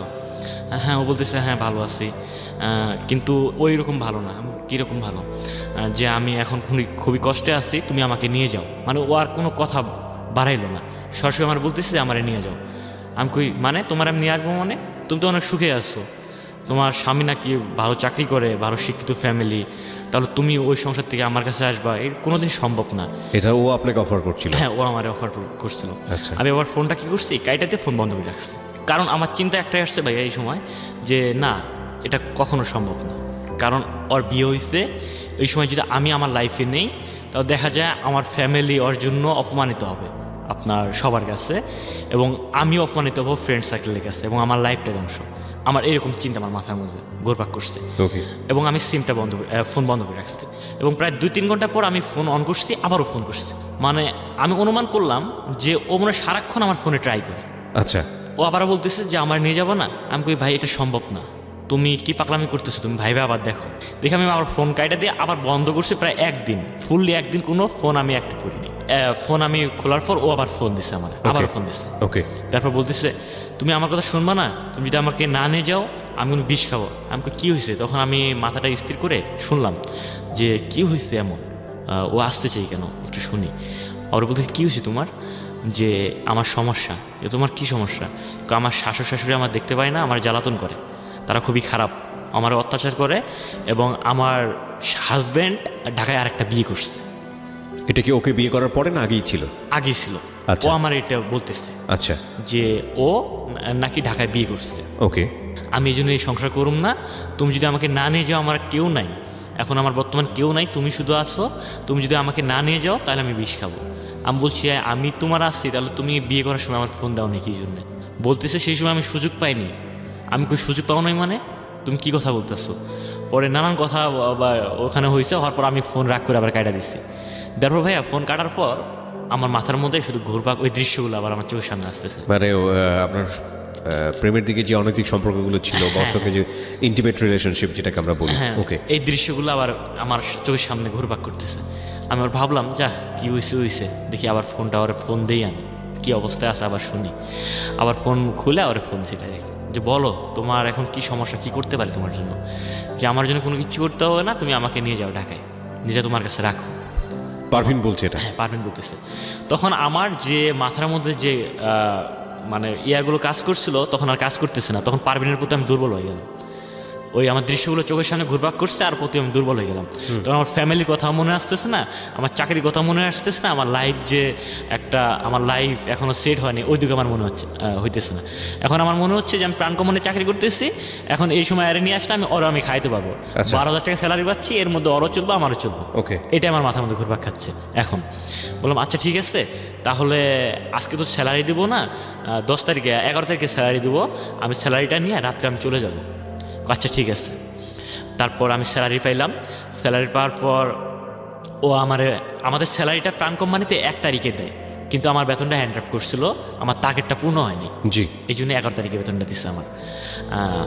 আমি পরে বেতন নিলাম, নেওয়ার ফোন দিছি যে আমি তো বেতন পাইছি, তাহলে আমি টিকিট করলাম, তুমি বের হয়ে থাকো। এটা বিকালবেলা কথা হলো। ওকে, আচ্ছা ঠিক আছে, আমি বের হবো, আমি তো বাড়ি থেকে যাইতে পারবো না, তাহলে আমি এক দাদুর বাড়িতে, নানুর বাড়ি ওর, এটা হচ্ছে বক্সিগঞ্জ না, ওটা ডিগ্রিচর বাজার, যে আমি ওখানে আসি, তুমি আইসা রাত্রে আমার ফোন দিও, আমি ওখান থেকে তো বের হয়ে যাব, তোমার সঙ্গে বাইরে হয়ে যাব। আচ্ছা, আমি আচ্ছা ঠিক আছে। কথা মতো কাজ শুরু হলো। তারপর আমি টিকিট করলাম নাবিল গাড়িতে, রাত 3টার সময় আমি ওই ডিগ্রির চরে নামলাম। নামার আমি ফোন দিছি যে পারভিন আমি তো নামছি, তাহলে তুমি তো বের হইছো? হ্যাঁ আমি ওকে, সব কিছু আছে, আমি তো দাদুর বাড়ি চিনি না, কাকার বাড়ি উঠে আমি চিনি না। ও আমার বললো কি যে তুমি উত্তর দিকে হাঁটো মেন রাস্তা দিয়া, দেখো আমি মেন রাস্তায় দাঁড়ায় আছি, তুমি যেখানে আসো ওখান থেকে আমি 2 মিনিট পরে আমি, মানে ও আমাকে এই কথাটা বললো। ওকে, আমি আবার কি করলাম, ওখান থেকে হাঁটা শুরু করলাম। হাঁটতে ভাই আমার ফোন গেছে বন্ধ হয়ে। ওহো, আমার নর্মাল একটা ফোন ছিল, একেবারে শাটডাউন, মানে ফোন আর অন হচ্ছে না, বারবার ট্রাই করছি, ফোন অন হচ্ছে না। আমি ওখান থেকে প্রায় 5-6 বার রাউন্ড করছি, প্রায় 2-3 কিলো গেছি পর্যন্ত, কিন্তু ওর আর দেখা আমার মিলেনি। তখন কটা বাজে? রাত 3:30, তখন 4টার কাছাকাছি, 3:30 মাই সেই রাত্রে। ওকে, তারপর আমি অনেক আমার মানে ভয় কাজ করছে এখন, যে কি হলো, ওরও তো পাইতেছি না, এখন যদি কেউ যদি আমাকে দেখে এই সময়, তাহলে চোর মনে করে পিটাই, যে এত রাত্রে ঘোরাঘুরি করতেছে। আর আমার পায়ে বুট ছিল, জুতা ছিল, মেন রাস্তায় হাঁটতেছি তো, রাস্তার পাশে রুম আছে, অনেকজনের বাড়ি আছে, শব্দ হচ্ছে সেই রাত্রে, কোনো শব্দ নেই, শুধু আমার পায়ের জুতার শব্দ হচ্ছে। ভাবলাম এই সময় হাঁটা যাবো না। সেই সময় দেখি একটা মসজিদ পাশে, ওরা যে যদি আল্লাহর ঘরে ঢুকি তাহলে কেউ কিছু করতে পারবো না, বলতে পারবো না, আমি তাহলে মসজিদের ভিতরে ঢুকি। তারপর আস্তে করে মসজিদের ভিতরে ঢুকলাম। মসজিদের ভিতরে ঢুকে দেখি কেউ শুয়ে আছে, একটা সিরা, ওইটা হচ্ছে আপনার বস্তা, আচ্ছা, বস্তা শরীরে দিয়ে শুয়ে আছে। আমি তো প্রচুর ভয় পাইছি, আল্লাহ কে যেন শুয়ে আছে। দেখে এক পাগল আমার দেখা যখন পাইছে, আমার কোনো কিছু বলতেছে না, আমার শুধু দেখতেছে, আমার ভয় করতেছে। আমি পাগলের সঙ্গে কোনো কিছু কথা বললাম না, পাগলটা এক কোণে, আমি গেলাম ওই কোণে, যে আমি বইলাম ওখানে। আমার প্রচণ্ড ভয় কাজ করতেছে সেই সময়। ভয় পরে এখানে 4টা 4:30 ওই দিক, যখন আপনার ফজর আজান দেবো, তখন মসজিদের ইমাম আসলো চইলা। ওকে, আসার পর আপনার ইন দ্য মিনটাইম চিন্তা হচ্ছিল না যে পারভিন কোথায় কি করতেছে? হ্যাঁ, কাজ হয়েছিল, কাজ করতেছি সেই সময়। আমার প্রচুর টেনশন হচ্ছে, এবং ফোন আমি বারবার খুলতেছি, মানে ফোন আমি বারবার ট্রাই করতেছি। এটা কি ফোন বন্ধ হচ্ছে কি, মানে ফোন ব্যাটারি অফ হয়ে গেছে নাকি ফোনে ঝামেলা? না, ব্যাটারি সমস্যা। ওকে, বারবার অন করতেছি, ফোন অন হচ্ছে না। এবং সেই সময় ইমাম সাহেব চলে আসলো, আমার বললো, আমি সালাম দিলাম যে তুমি কে? আমি বললাম হুজুর আমি তো আসছি ঢাকা থেকে, এখানে আমার গাড়ি দিয়ে নামিয়ে দিচ্ছে, আমার বাড়ি তো দূরে, এই জন্য মসজিদে উঠছি, ফজর নামাজ পড়ে একটু ভোর হলে আমি চলে যাব, শীতের সকালের জন্য বের হইনি আমি এত রাত্রে। আচ্ছা ঠিক আছে, সমস্যা নেই। আর ইমাম সাহেবও এত আমার প্রশ্ন করলো না। নামাজ টামাজ শেষ করে পরে আমি বিসমিল্লাহ বলে ফোনটা আমি বাটনে চাপ মারছি, দেখি ফোন অলরেডি অন হয়ে গেছে। ওকে, ব্যাটারিটা ছিল নর্মাল ব্যাটারি, একবার অন হয় একবার অফ হয় এরকম। ওকে, চার্জ হয়ে আসছে। পরে আমি পারভিনের তখনই ফোন দিছি যে পারভিন, ও কাদা শুরু করছে, তুমি আমার এত বড় ফাঁকি দিলা, তোমার জন্য আমি প্রায় 1 ঘন্টা দাঁড়িয়েছিলাম মেন রোডে, মানে অনেক কাদা শুরু করছে, যে আমার তো অবস্থা খারাপ করবো আজকে, আমি তোমার জন্য বের হয়ে আসছি, এখন যদি তোমার সঙ্গে আজকে আমি না যাই তাহলে তো আমার ফ্যামিলি, আমার শাশুড়ি বাড়ি থেকে রাগ করে আসছি। এবং ওর এখানে একটা সমস্যা ছিল, ও যখন ওর শাশুড়ি বাড়ি থেকে রাগ করে আসছে ওদের বাড়ি থেকে ওর নানুর বাড়িতে আসছে, দাদুর বাড়িতে নানুর বাড়ি, ওখানে রাগ করে আসছে। ওর আব্বু আম্মুরে বলেনি, ওর আব্বু আম্মু পরে ফোনে যোগাযোগ করে দেখে যে ওর কাকার বাড়িতে না খালুর বাড়িতে, ওই নানুর বাড়িতে আসছে। আচ্ছা। ওটা কি সম্পর্ক হয় আমি জানি না। ওই বাড়িতে আসছে এবং পারভিন বলতেছে যে তুমি যদি আমাকে না নিয়ে যাও আজকে, তাহলে কালকে সকালবেলা কাকারা এসে আমাকে মায়েরা ফেলাবো, যেহেতু হাজবেন্ডের বাড়ি থেকে কাকারা আসছে। ওকে ওকে। আমি কই তোমার চিন্তা নাই, আমি মসজিদে নামাজ পড়ছি, এখানে আমার ফোনের সমস্যা হয়েছিল, আমি এখানে আসি, তুমি আসো। কয় তুমি ওখানে থাকো না, তুমি আবার ওই রাস্তা দিয়ে হাঁটা শুরু করো, আমি আসতেছি, হাইটা হাইটা আসতেছি। আমাকে আচ্ছা তুমি আসো। পরে শীতের মধ্যে দেখি ও আসতেছে, ও আয়সা বলল যে চলো। এখন আমি ওরে বললাম যে মানে আমার ভাই সে সময়টা অনেক ভয় কাজ করছিল, প্রচণ্ড ভয় লাগতেছে যে কী যেন হয়। এই শীতের সকালে একটা মেয়েরে নিয়ে যাইতেছি আমি, কে যেন কি বলে, আর এই মেয়েরে বা কে চিনে, হয়তো বা চিনতেও পারে কেউ, আমারে হয়তো বা চিনে না, আমার বাড়ির রৌমারি, কিন্তু ওর বাড়িতেও ওখানে পাশাপাশি, হয়তো বা কেউ চিনতে পারে এরকম। তারপর ওরা আমি বললাম যে তুমি আমার পিছে থাকো, আমি তোমার আগে থাকি, কেউ যদি মাইন্ড না করে, আর কেউ যদি মানে ওইরকম আমার মানে ওরা আমি এই প্রস্তাবটা দিলাম যে তুমি পিছে থাকো অনেক। এভাবে হাঁটা শুরু করলাম, 5-10 মিনিট গেলাম, দেখি মানুষ আমার ফলো করতেছে, দুজনে ফলো করতেছে। আচ্ছা। তারপর ওর আমি বললাম যে তুমি আমার কাছে আসো, তুমি কাছে আসো। ওর নাকে নাক ফুলছিল, বললাম তুমি আমার কাছে আসো, আমার হাত ধরো। এমনভাবে যাবো দুজনে হাজব্যান্ড ওয়াইফের মতো। ওকে। কে যদি ভাবেও মনে করে হাজব্যান্ড ওয়াইফ কই যেন যাচ্ছে, আর এইভাবে যদি দূরত্ব থাকি দুজনে, তাহলে মাইন্ডটা বেশি করে। এভাবে চলতে থাকলাম, হাঁটা শুরু করলাম। ভাই কোনো গাড়ি ঘোড়া পাইনি এখনো, শীতের সকালে এত মানে এখনো গাড়ি ঘোড়া আসেনি ওখানে। আর আমার তো সেই ক্লান্ত বোধ হচ্ছে, সারাদিন মার্কেটে চাকরি করছি, সন্ধ্যাবেলা আমি নিজে পাক করে খাইতাম, কোনো বাড়িতে কোনো বোয়া ছিল না, পাক করে খাওয়া দাওয়া অমনি আমি গাড়িতে জার্নি করে গেছি সেই রাত্রে, এবং আমার প্রচুর আমার শরীর খারাপ লাগতেছে। সে সময় গাড়ি ঘোড়া পাইতেছি না, অরণ্যে হাঁটতেছি। এমন সময় দেখি একটা সিএনজি আসতেছে, সিএনজি দাঁড় করাইলাম যে আমার দাদের বক্সিগঞ্জ বাজার নিয়ে যান। আচ্ছা ঠিক আছে চলেন। পরে আমাদের বক্সিগঞ্জ বাজারে নামাই দিল। ওখানে নামায় আমি আর চলতে পারছি না, আমি ওরা বললাম যে হোটেলে চলো, হোটেলে ফ্রেশ হয়ে খায় লই। আমি তো আসছি অনেক দূর, ওদের বাড়ি থেকে অনেক দূর আসছি, যে এখন আর সমস্যা নেই, আমার মনে এই কাজটা করতেছে, এখন আর সমস্যা নেই। পরে হোটেলে গেলাম, হোটেলে যা খাওয়া দাওয়া করলাম, ভাত খাইলাম ওখানে। খাওয়া দাওয়ার পর আমার ঠোঁট ফাটছে, মেরিল নিয়ে আসলাম, নিয়ে আসে ওরাও ঠোঁটে দিলাম লাগাই, আমি লাগাইলাম ঠোঁট। তারপর খাওয়া দাওয়া শেষ করে বের হয়েছি।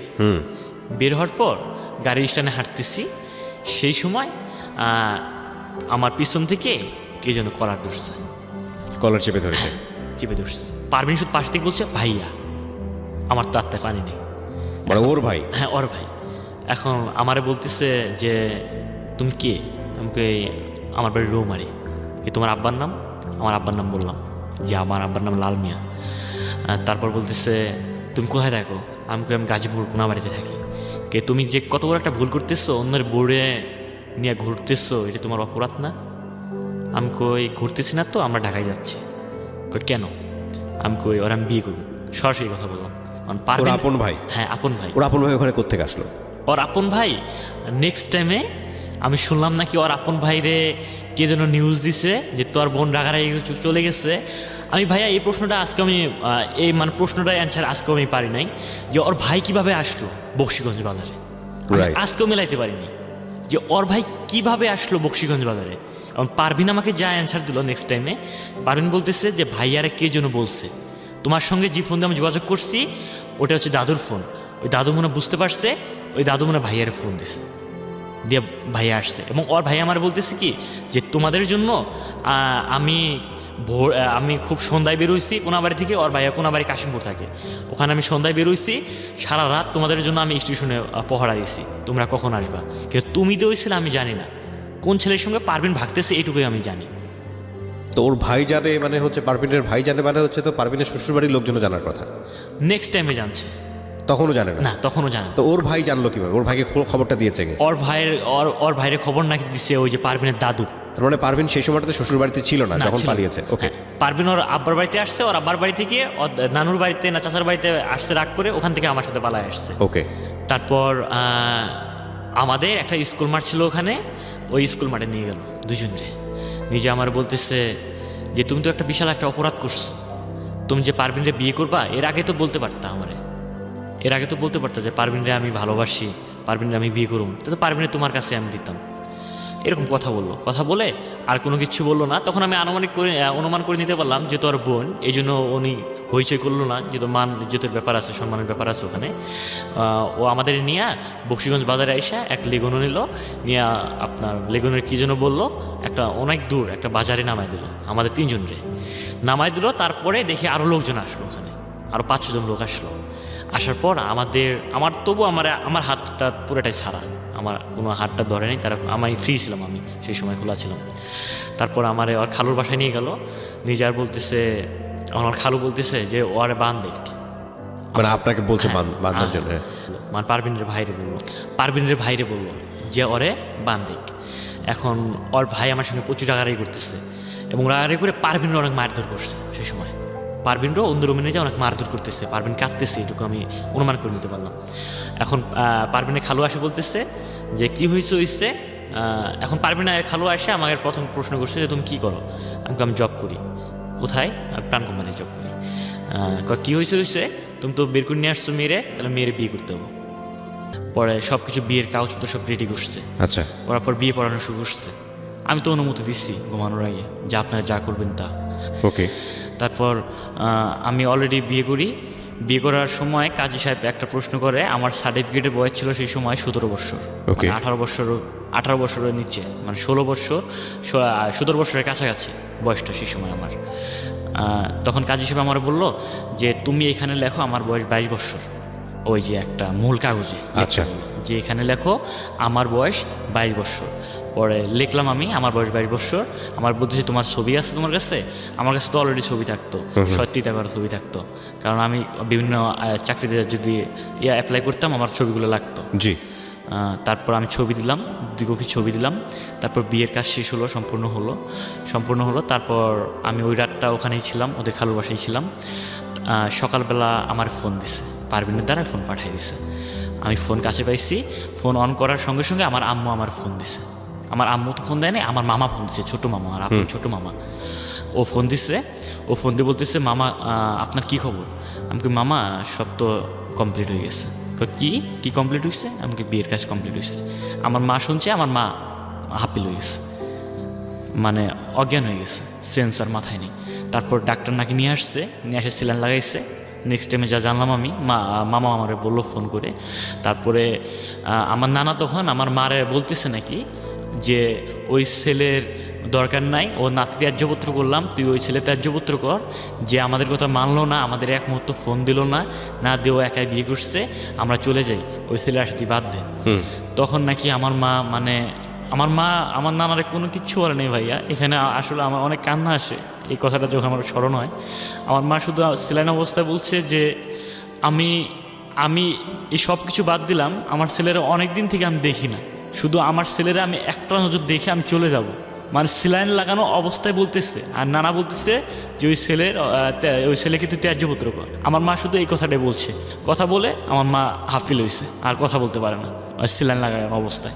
তারপর আমার মামা আমার ফোন দিছে, দিয়ে বলতেছে যে আপনার মা এরকম শুরু করছে, তোমার মুখ দেখতে চাইছে, তুমি তাড়াতাড়ি তোমার ওয়াইফরে নিয়ে তুমি বিকালে চলে আসো, এভাবে বলতেছে। পরে আমি বিকালে পারবিনের খালুর বাড়ি থেকে, পারবিনের ভাই ছিল বড় ভাই, ও সহ আমি সহ পরে ওই নানুর বাড়িতে গেলাম। মা যা দেখি ভাইয়া, মানে অনেক অসুস্থ, সেলাইন লাগানো অবস্থা। আমার তো চোখ থেকে পানি বেরোচ্ছে তখন মা যে শুনছে যে আমি আসছি, মা সেলাইন খুলে আমার জড়ায় ধরছে যে তোর কতদিন থেকে দেখি না, আমি যে বিয়ে করছি এইসব, মানে মার কোনো সেন্সে কাজ করতেছে না। বলতেছে তোর আর কতদিন থেকে দেখি না, তোর মুখ শুকায় গেছে, তুই অনেক ছিলি, তোর মুখ কালো হয়ে গেছে, মানে অনেক কথা বলতেছে, আর আমার চাপায় ধরছে। মানে আমি তো বিয়ে করছি, মা এই কথা বলতেছে না, শুধু মা মানে আমার কথাই বলতেছে শুধু। তারপর মারা জড়ায় ধরে আমিও কাঁদলাম। পরে মা অনেক কাঁদাকাটি করলো, কাঁদাকাটির পরে নানু আমার এক রুমে ডাইকা নিয়ে গেল। নানু আমার বলতেছে যে বিয়েজন করছস, ভালো কাজ করছস, তোর শ্বশুরবাড়িতে 2-3 দিন থাক আমার বাড়িতে চলে আসিস। আমার নানু আমার এই কথা বললো। আমি বললাম আচ্ছা ঠিক আছে। পরে মা যাইতেই চায় না, পরে নানু মারে নিয়ে গেছে, মা মারা ছিল সেলাইন লাগানো অবস্থায়, সেলাইন সহ নিয়ে গেছে যে এক মুহূর্তে এখানে থাকবো না, যদি থাকে আর ফিট হয়ে যাবো, এগুলো দেখবো আর ফিট হয়ে যাবো। কারণ পারভিনের বাড়ি ছিল ওই নানুর বাড়ির সাথে প্রায়। তারপরে মারে স্যালাইন অবস্থায় গাড়িতে নিয়ে যায়। আমি 2-3 দিন আমার শ্বশুর বাড়িতে থাকি। থাকার পর আমি আবার আমার নানুর বাড়িতে চলে যাই। আমার আপন বাড়িতে যাই না, আর ওদিকে যাই না, আমার নানু বাড়িতে যাই। ওখানে আমার আব্বা তো ঢাকায়, জি। তখন আমার আব্বা ঢাকায়। আমার মা চলে আসে আমার নানু বাড়িতে। আসার পর সব মামারা বসে আমারে বলতেছে, তুই যদি ওই মেরে নিয়ে খাস তাহলে তোরে আমরা আজ থেকে ত্যায্যপুত্র করব, আর তুই যদি ওই মেরে ভুলাই যাস তাহলে যে কোনো বিনিময়ের কারণে হোক আমরা ওই মেরে রাখবো না। এটা হচ্ছে আমার ফ্যামিলির কথা, আমার ফ্যামিলি বলতেছে। ওকে। এখন আমি সেই মুহূর্তে ভাই আমি কি অ্যান্সার দেবো তাদের কাছে? এক দেখি আমার মা অসুস্থ, এক দেখি ও। এখন আমি কি বলবো এখানে? আমি কোনো মতামত তাদের দিই না। লাস্টে আমি একটা কথা বলে আসি, ঠিক আছে আপনারা যা করবেন তাই, আমি তাই রাজি। এই কথা বললে আমি তারপরের দিনে আমার শ্বশুরবাড়িতে চলে আসি। মানে আপনি পারভিনের ওখানে চলে আসলেন? পারভিনের ওখানে আসি।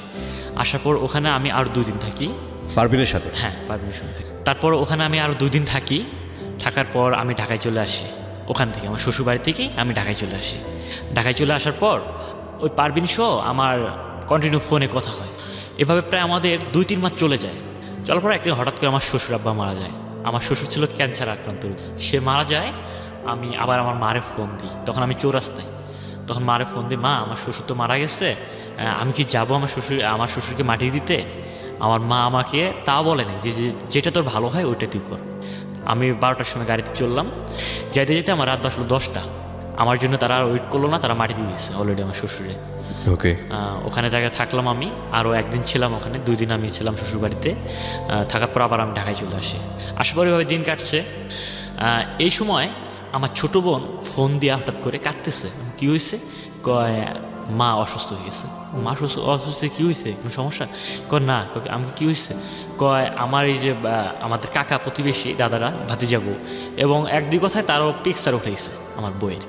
পিকচার উঠে তারা যখন বাড়ি চলে গেছে, আমার মারে নাকি সরাসরি আসি বলতেছে যে তোর বেটার বইয়ের ছবি দেখ, তোর ছেলের বইয়ের ছবি দেখ।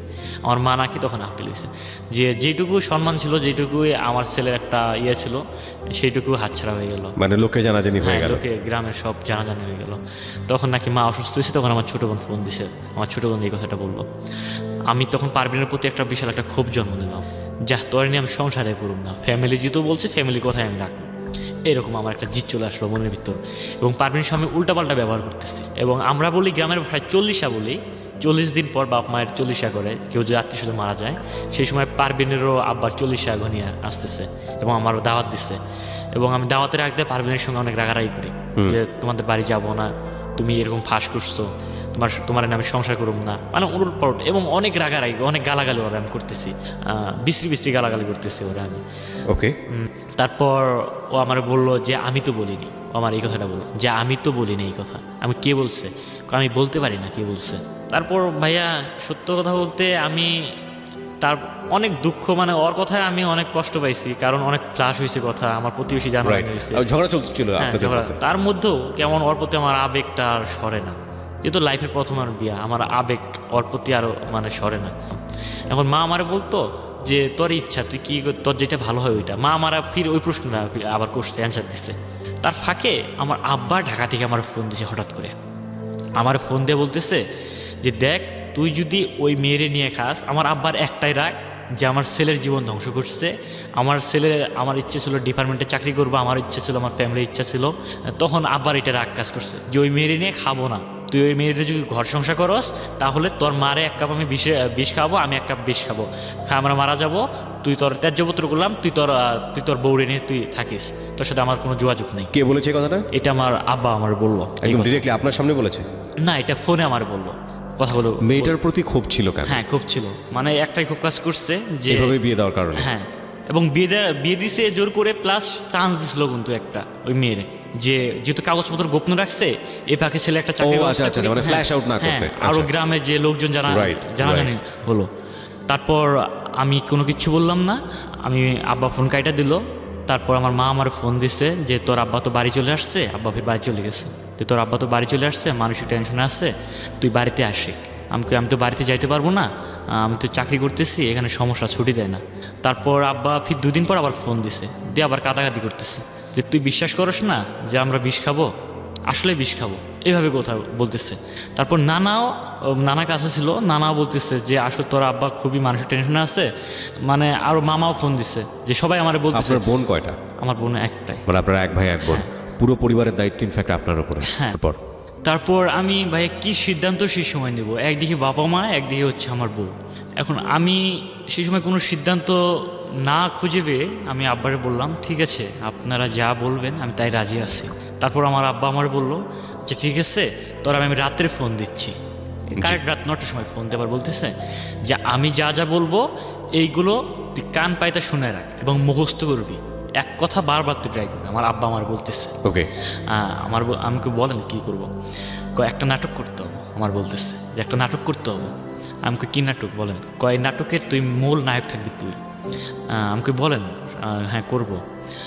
আমার বলতেছে যে তুই ঢাকা থেকে তোর শ্বশুরবাড়িতে ডাইরেক্ট চলে যাবি, তোর শ্বশুরবাড়িতে চলে যাবি, তুই যা তোর বউরে বলবি যে আমার চাকরি হয়েছে, 4 লাখ টাকা লাগে, 4 লাখ টাকা লাগে, শিখাই দিল যে 4 লাখ টাকা লাগে, তোমার 2 লাখ টাকা লাগবো, আমাকে 2 লাখ টাকা। এই 4 লাখ টাকা হলে তাও তোমার আমি ফ্যামিলিতে উঠাই দিতে পারবো। তখন তো তোর ফ্যামিলি বলবো, আর ও তো বলবো যে এই মুহূর্তে সম্ভব না, কারণ ওর আব্বা মারা গেছে, ওদের দরিদ্র ফ্যামিলি।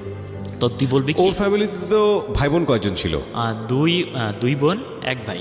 মানে এক ভাই তো মানে বড়? হ্যাঁ হ্যাঁ, ওই ভাই বড়, কিন্তু ওই ভাইটা সৎ ভাই। তারা সৎ ভাই? হ্যাঁ, ওর আব্বা 2টা বিয়ে করছে, ওই মা মারা যাওয়ার পর তখন পারভিনের মারে বিয়ে করছে। আচ্ছা, তো এরা ছিল একই মায়ের পেটে 2 বোন? হ্যাঁ 2 বোন। ওকে।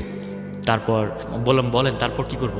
তারপর তোর বউরে বলবি, তোর বউ যখন টাকা দিতে পারবো না তখন তোর বউরে বলবি চলো নানুর বাড়িতে যাই, নানুর বাড়িতে যা, আব্বা আসছে বাড়িতে, মা আসছে, তাহলে নানুর দ্বারাই মারে ফোন দেওয়ামো, আব্বারে ফোন দেওয়ামো যে আব্বা মা আসবো, তখন দুজনে হাত পা ধরবো। তখন তুই বলবি তোর মারে, তখন আমি যাবো না, শুধু তোর মারে পাঠাই দেবো। তোর মার হাত পা ধরবি যে মা আপনি সব কিছু, আমার চাকরি হয়েছে, আমি ছোট্ট একটা ভুল করছি, ঠিক আছে পারভিনের বিয়ে করছি, এটা ভুল ধরা চলে, কিন্তু এরপরও আমি প্রতিষ্ঠিত হতে যাচ্ছি, আমার চাকরি হয়েছে, আমার 4 লাখ টাকা লাগে, আমার টাকাটা দিলে আমার চাকরি হয়ে যাবো, সরকারি চাকরি, আমার চাকরি হয়ে যাবো, আমার টাকাটা দরকার। তখন তোর মা বলবো কি যে আমার কাছে তো টাকা নাই, তোর আব্বা তো রাগারাগি করে আসে নাই, তাহলে আমার ছোট্ট একটা জিনিস আছে, জমি আছে তোর নানার কাছে ভাগ পাবো, তোর নানার কাছে যা তুই। যখন তুই তোর নানার কাছে যাবি, তোর নানা বলবো যে ভাই এই মুহূর্তে আমার কাছে টাকা পয়সা নাই, তাহলে আমার কুড়িগ্রাম একটা ভাই আছে, ওই ভাইয়ের কাছে টাকা আছে, তাহলে ওর কাছে গেলে টাকা আমরা পাবো। এ হচ্ছে প্ল্যানিং। আর তারপর তোরা যখন কুড়িগ্রাম পার হবি, হওয়ার পর ওখানে তোরা যে কাগজটা দেবো টাকার স্ট্যাম্প, ওটা হচ্ছে ডিপোজিট স্ট্যাম্প। ওটা হচ্ছে আমার আব্বার কথা। এইটা যদি এক মুহূর্ত যদি তুই ভুল করস, তাহলে আজ থেকে মনে করবি তোর আব্বা আমি না, তোর মা নাই, তুই একাই তোর বউরে নিয়ে থাকবি। ত্যায্য পুত্র তোর করলাম। এবং যে কোনো মতো শুনবি তোর আব্বা তোর মা মারা গেছে। লাস্ট কথা এই কথা বলে আমার আব্বা কাঁদতেছে। পরে ফোন কাইটা দিল। আমি ওই বছর তার পরের দিন, এটা হচ্ছে আপনার বৈশাখী মেলা যেদিন। আপনার সঙ্গে আপনার ওয়াইফের সম্পর্ক তো এখন কেমন? হ্যাঁ ভালোই, তখন খুব ভালো সম্পর্ক। চিন্তা করে দেখবেন ওর ওয়াইফের জায়গাটা থেকেও কিন্তু একটা ভয়াবহ রকম পরিস্থিতি, কারণ বাবা মারা গেছে, ওদের পরিবারে কিন্তু আর্নিং করার মতো কেউ নাই, ওরা 2 বোন, এবং ওর ভাই সৎ হলো, কিন্তু ওর ভাই ওদের ফ্যামিলিটা পুরোটা মেনটেন করতো, ওর ভাই আপন ভাই পুরো সবাইকে মেনটেন করতো। আচ্ছা, তার মানে ভাইয়ের ওপর নির্ভর, যাই হোক না কেন বাবার ওপর নির্ভর আর ভাইয়ের ওপর নির্ভরের মধ্যে পার্থক্য আছে। আর এদিক থেকে হচ্ছে এর বাবা মায়ের একমাত্র কি বলা যেতে পারে সবেধন নীলমণি হচ্ছে ও, এবং সেখানে বাবা মা ওকে যেভাবে ব্ল্যাকমেইল করবেই না বা কেন, তার পিছনে যথেষ্ট যুক্তিও আছে। দেখুন ওর জায়গা থেকে সিদ্ধান্ত নেওয়াটা কতটা কঠিন। গল্প সামনের দিকে এগোচ্ছে। তারপর আমি ওই পর্যায়ে, তারপর হচ্ছে আপনার বৈশাখী মাস, আমি চলে যাই বৈশাখীর দিনে, রাত্রে উঠি ওদের বাড়িতে। আমি ওরা বলি যে পারভিন তো চাকরি হয়েছে, তাহলে সকাল হলে আমারে বললো আমারে 2 লাখ টাকা দিতে, 2 লাখ টাকা সংগ্রহ করতে। আমরা 2 লাখ টাকা দেবো, 4 লাখ টাকা সংগ্রহ করলে আমার আব্বা আম্মা তোমার মাইনা দেবো। ও তো আমার বলতেছে, ও কাতা শুরু করছে যে আমার কাছে টাকা নেই, আমারই কথা বলতেছে যে আমার কাছে টাকা নেই, আমার ফ্যামিলির তো জানো কী অবস্থা। আমি বললাম আচ্ছা ঠিক আছে, চিন্তা করার দরকার নেই, তাহলে সকালবেলা হলে তোমার সঙ্গে খাওয়া দাওয়া করে আমার নানুর বাড়ি চলে যাবো। নানুর দ্বারাই মারে ফোন দামো, আব্বারে ফোন দামো, আব্বা মা আসলে আব্বা আমার হাত ধরে দুজনে টাকা দিয়ে করুন। এটা ছাড়া কোনো আর বুদ্ধি নেই। আমার 20 তারিখে টাকা জমা দেওয়া লাগবে। বৈশাখীর 1 তারিখে গেছি ওদের বাড়ির মধ্যে আমি। পরে ওই পর্যায়ে সকালবেলা হলো, খাওয়া দাওয়া করে চলে গেলাম।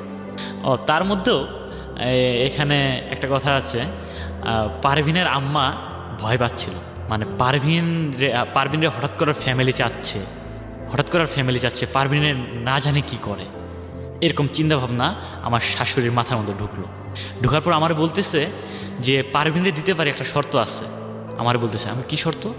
যে তোমার ফ্যামিলির যে কোনো একজন আসতে হবে, আমারে বলতেছে। আমি বলি এটা সম্ভব না, কোনোদিন সম্ভব না, আমার ফ্যামিলি কে আসবো? এই সময় তো আমার আব্বা আমার আমার প্রতি রাগ। এটা আমি আমার শাশুড়িকে বললাম, কিন্তু আমার শাশুড়ি মানতেছে না। পরে আমি ফাঁকে যেয়ে আমি আমার ফোন দিলাম আম্মুরে, যে আম্মু এই অবস্থা, এই কাহিনী, ওর তো যাইতে দিচ্ছে না। কি বলতেছে? যে একটা লোক চাচ্ছে আমাদের।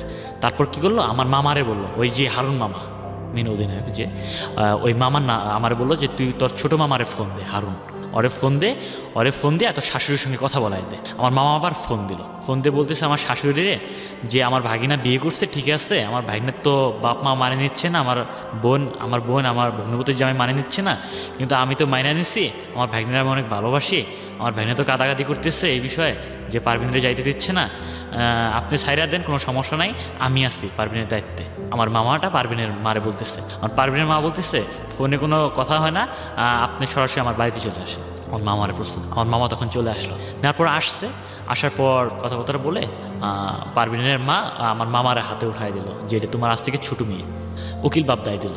তারপরে আমারে দিয়ে দিল যে যাও, আমারে বলো যে আতিক যেখানে থাকো সাবধানে থাকো, আমার মেয়েরে তোমার হাতে উঠাই দিলাম, ওর আব্বা নাই, মারা গেছে, এখন তুমি সব কিছু। এবং আমার মামারে বললো যে তুমি ওনার উকিল আব্বা। তারপর আমার মামা বললো ঠিক আছে, কোনো সমস্যা নেই, আমার হাতে উঠাই দিচ্ছেন, আমার এটা মেয়ের মতো। তারপর বাইক নিয়ে গেলাম গা। তারপর এখানে আমার মামা একটা কাজ করছে, তখন থেকে ভাইয়া আমার একটা ডাউট সৃষ্টি হয়েছে। আমার মামা, আমরা যখন রাস্তায় উঠি, মেন রাস্তায় বাইক নিয়ে, আমি পারভিন সহ হাঁটতেছি, মামা বাইক নিয়ে চলে গেল, দুইজন ওরা আসছে, ড্রাইভ করে একজন, আর মামা ড্রাইভ করতে পারে না, আর আমি সব 3 জন আসছি, যাওয়ার সময় তো 4 জন হই, তাহলে বাইকে তো জায়গা আর হয় না। এখন আমারে বলতেছে মামা যে আতিক তুমি ওই বাসে উঠো, একটা বাস আসতেছে, তুমি বাসে উঠো, আমি বউড়ে নিয়ে যাইতেছি। দেখেন ভাইয়া, ওটা হচ্ছে ভাগিনা, ওনা উচিত ছিল যে তুমি বাইক দিয়ে যাও, আমি বাসে উঠে তোমাদের পিছে যাইতেছি, যায়া তুমি বাজারে ওয়েট করো বা চার দোকানে ওয়েট করো, তোমার পিছে আমি যায়া তোমাদের একসঙ্গে আমি বাড়িতে নিয়ে যাচ্ছি। কিন্তু উনি ওইটা কাজ না করে উনি পারভিনরে বাইকে নিয়ে আমারে বাসে উঠায়া দিয়া ওই পারভিনরে নিয়ে যাইতেছে বাইকে। বিষয়টা খুব অড লাগে দেখতে। হ্যাঁ, তারপর আস্তে আস্তে বৃষ্টিও পড়ে, সন্ধ্যাবেলায় এদিক আমি ফোন দেই মামারে, মামা কত দূর গেল, একটা চিন্তা আছে না, বাইকে, হ্যাঁ, ও ভয় করে, আমার ওয়াইফও ভয় করে বাইকে, ও আর ফোন রিসিভ করে না। অনেকক্ষণ পর ফোন রিসিভ করলো যে আমি আসছি কত্তিমারি বাজারে, আমি আসছি তোর বউরে নিয়ে আমি যাইতেছি, তুই আসে। ও কত্তিমারি বাজারে তো দাঁড়ালো না, বাজারটাতে তো দাঁড়ানো উচিত ছিল, কিন্তু ও আমারে রাইখে আমার বউরে নিয়ে গেল একদম সরাসরি বাড়িতে। ওরে আমি আসলাম বাজারে এসে আমি একা বাড়িতে গেলাম, দেখি ওরা বাড়িতে গেছে আমার বউ দেখি আমার মা সহ গল্প করতেছে। আমার মা আসছে, পরে আমি মা সহ আবার আমার বউ সহ আমার মার হাত পা ধরলাম। মা কি ভুল হয়েছে, আমার চাকরি হয়েছে, আমার টাকার দরকার, 4 লাখ টাকা। এখন যা শিখাই দিয়েছিল আপনার বাবা? যা শিখাই দিয়েছে। মা বলতেছে এখন তোর আব্বা তো তোর প্রতি রাগ, আমার প্রতিও রাগ, আমি আসছি, তোর আব্বা কোনোদিন টাকা দেবো না, এখন একটা উপায় আছে, তোর নানুর কাছ থেকে আমি টাকা জমি পাবো, ওই জমি যদি বিক্রি করে নিতে পারস তাহলে নিয়ে যা, আমার আপত্তি নেই। তারপরে আমি নানুরে বললাম যে নানু তাহলে জমিটা বন্ধক বা বিক্রি করে আমার টাকা দেন। পরে ওই শেখানো অনুযায়ী নানু বলতেছে যে না, আমার কাছে টাকা পয়সা নাই, এখন টাকা পয়সা আসছে আমার এক ছোটো ভাইয়ের কাছে, গেলে ওর কাছে যে জমি বিক্রি করে দিই বা বন্ধক রাখি, ওর কাছে টাকা নিতে পারবো। এর ফাঁকে একটা কথা বল ভাইয়া, আমার নানু অনেক মুরব্বী মানুষ, আমার নানুরের কোনো অপরাধ নেই এখানে, আমার নানুরে বাধ্য করছে আমার আব্বা। যাই হোক, বুঝতে পেরেছি। তারপরে কি হলো? তারপর একদিন থাকলাম ওখানে আমার নানুর বাড়িতে, আমার মামাও আসতো ওখানে, মামাও এসে আমার ফাঁকে ডাইকা নিয়ে বলতো যে ও বউ রাখবো না, তুই যদি ওই বউ রাখস, ওই বউয়ের বাড়ি ঘরে আমার পছন্দ হয় না, মানে উনি নানান কথা আমাকে বলতো, কি বাড়িতে বিয়ে করছে, হ্যাঁ বসার জায়গা নেই, আমার আব্বারও ওইভাবে বলতো, আমার সবাইরে বলতো, ও গেছিলো দেখে আসছে, ওই বউরে নিয়ে খাওয়া সম্ভব না, উনি ডাইরেক্ট এইভাবে বলতেছে। তারপর ওই কথা অনুযায়ী, আব্বার কথা অনুযায়ী তারপর দিন কুড়িগ্রাম পার হইলাম।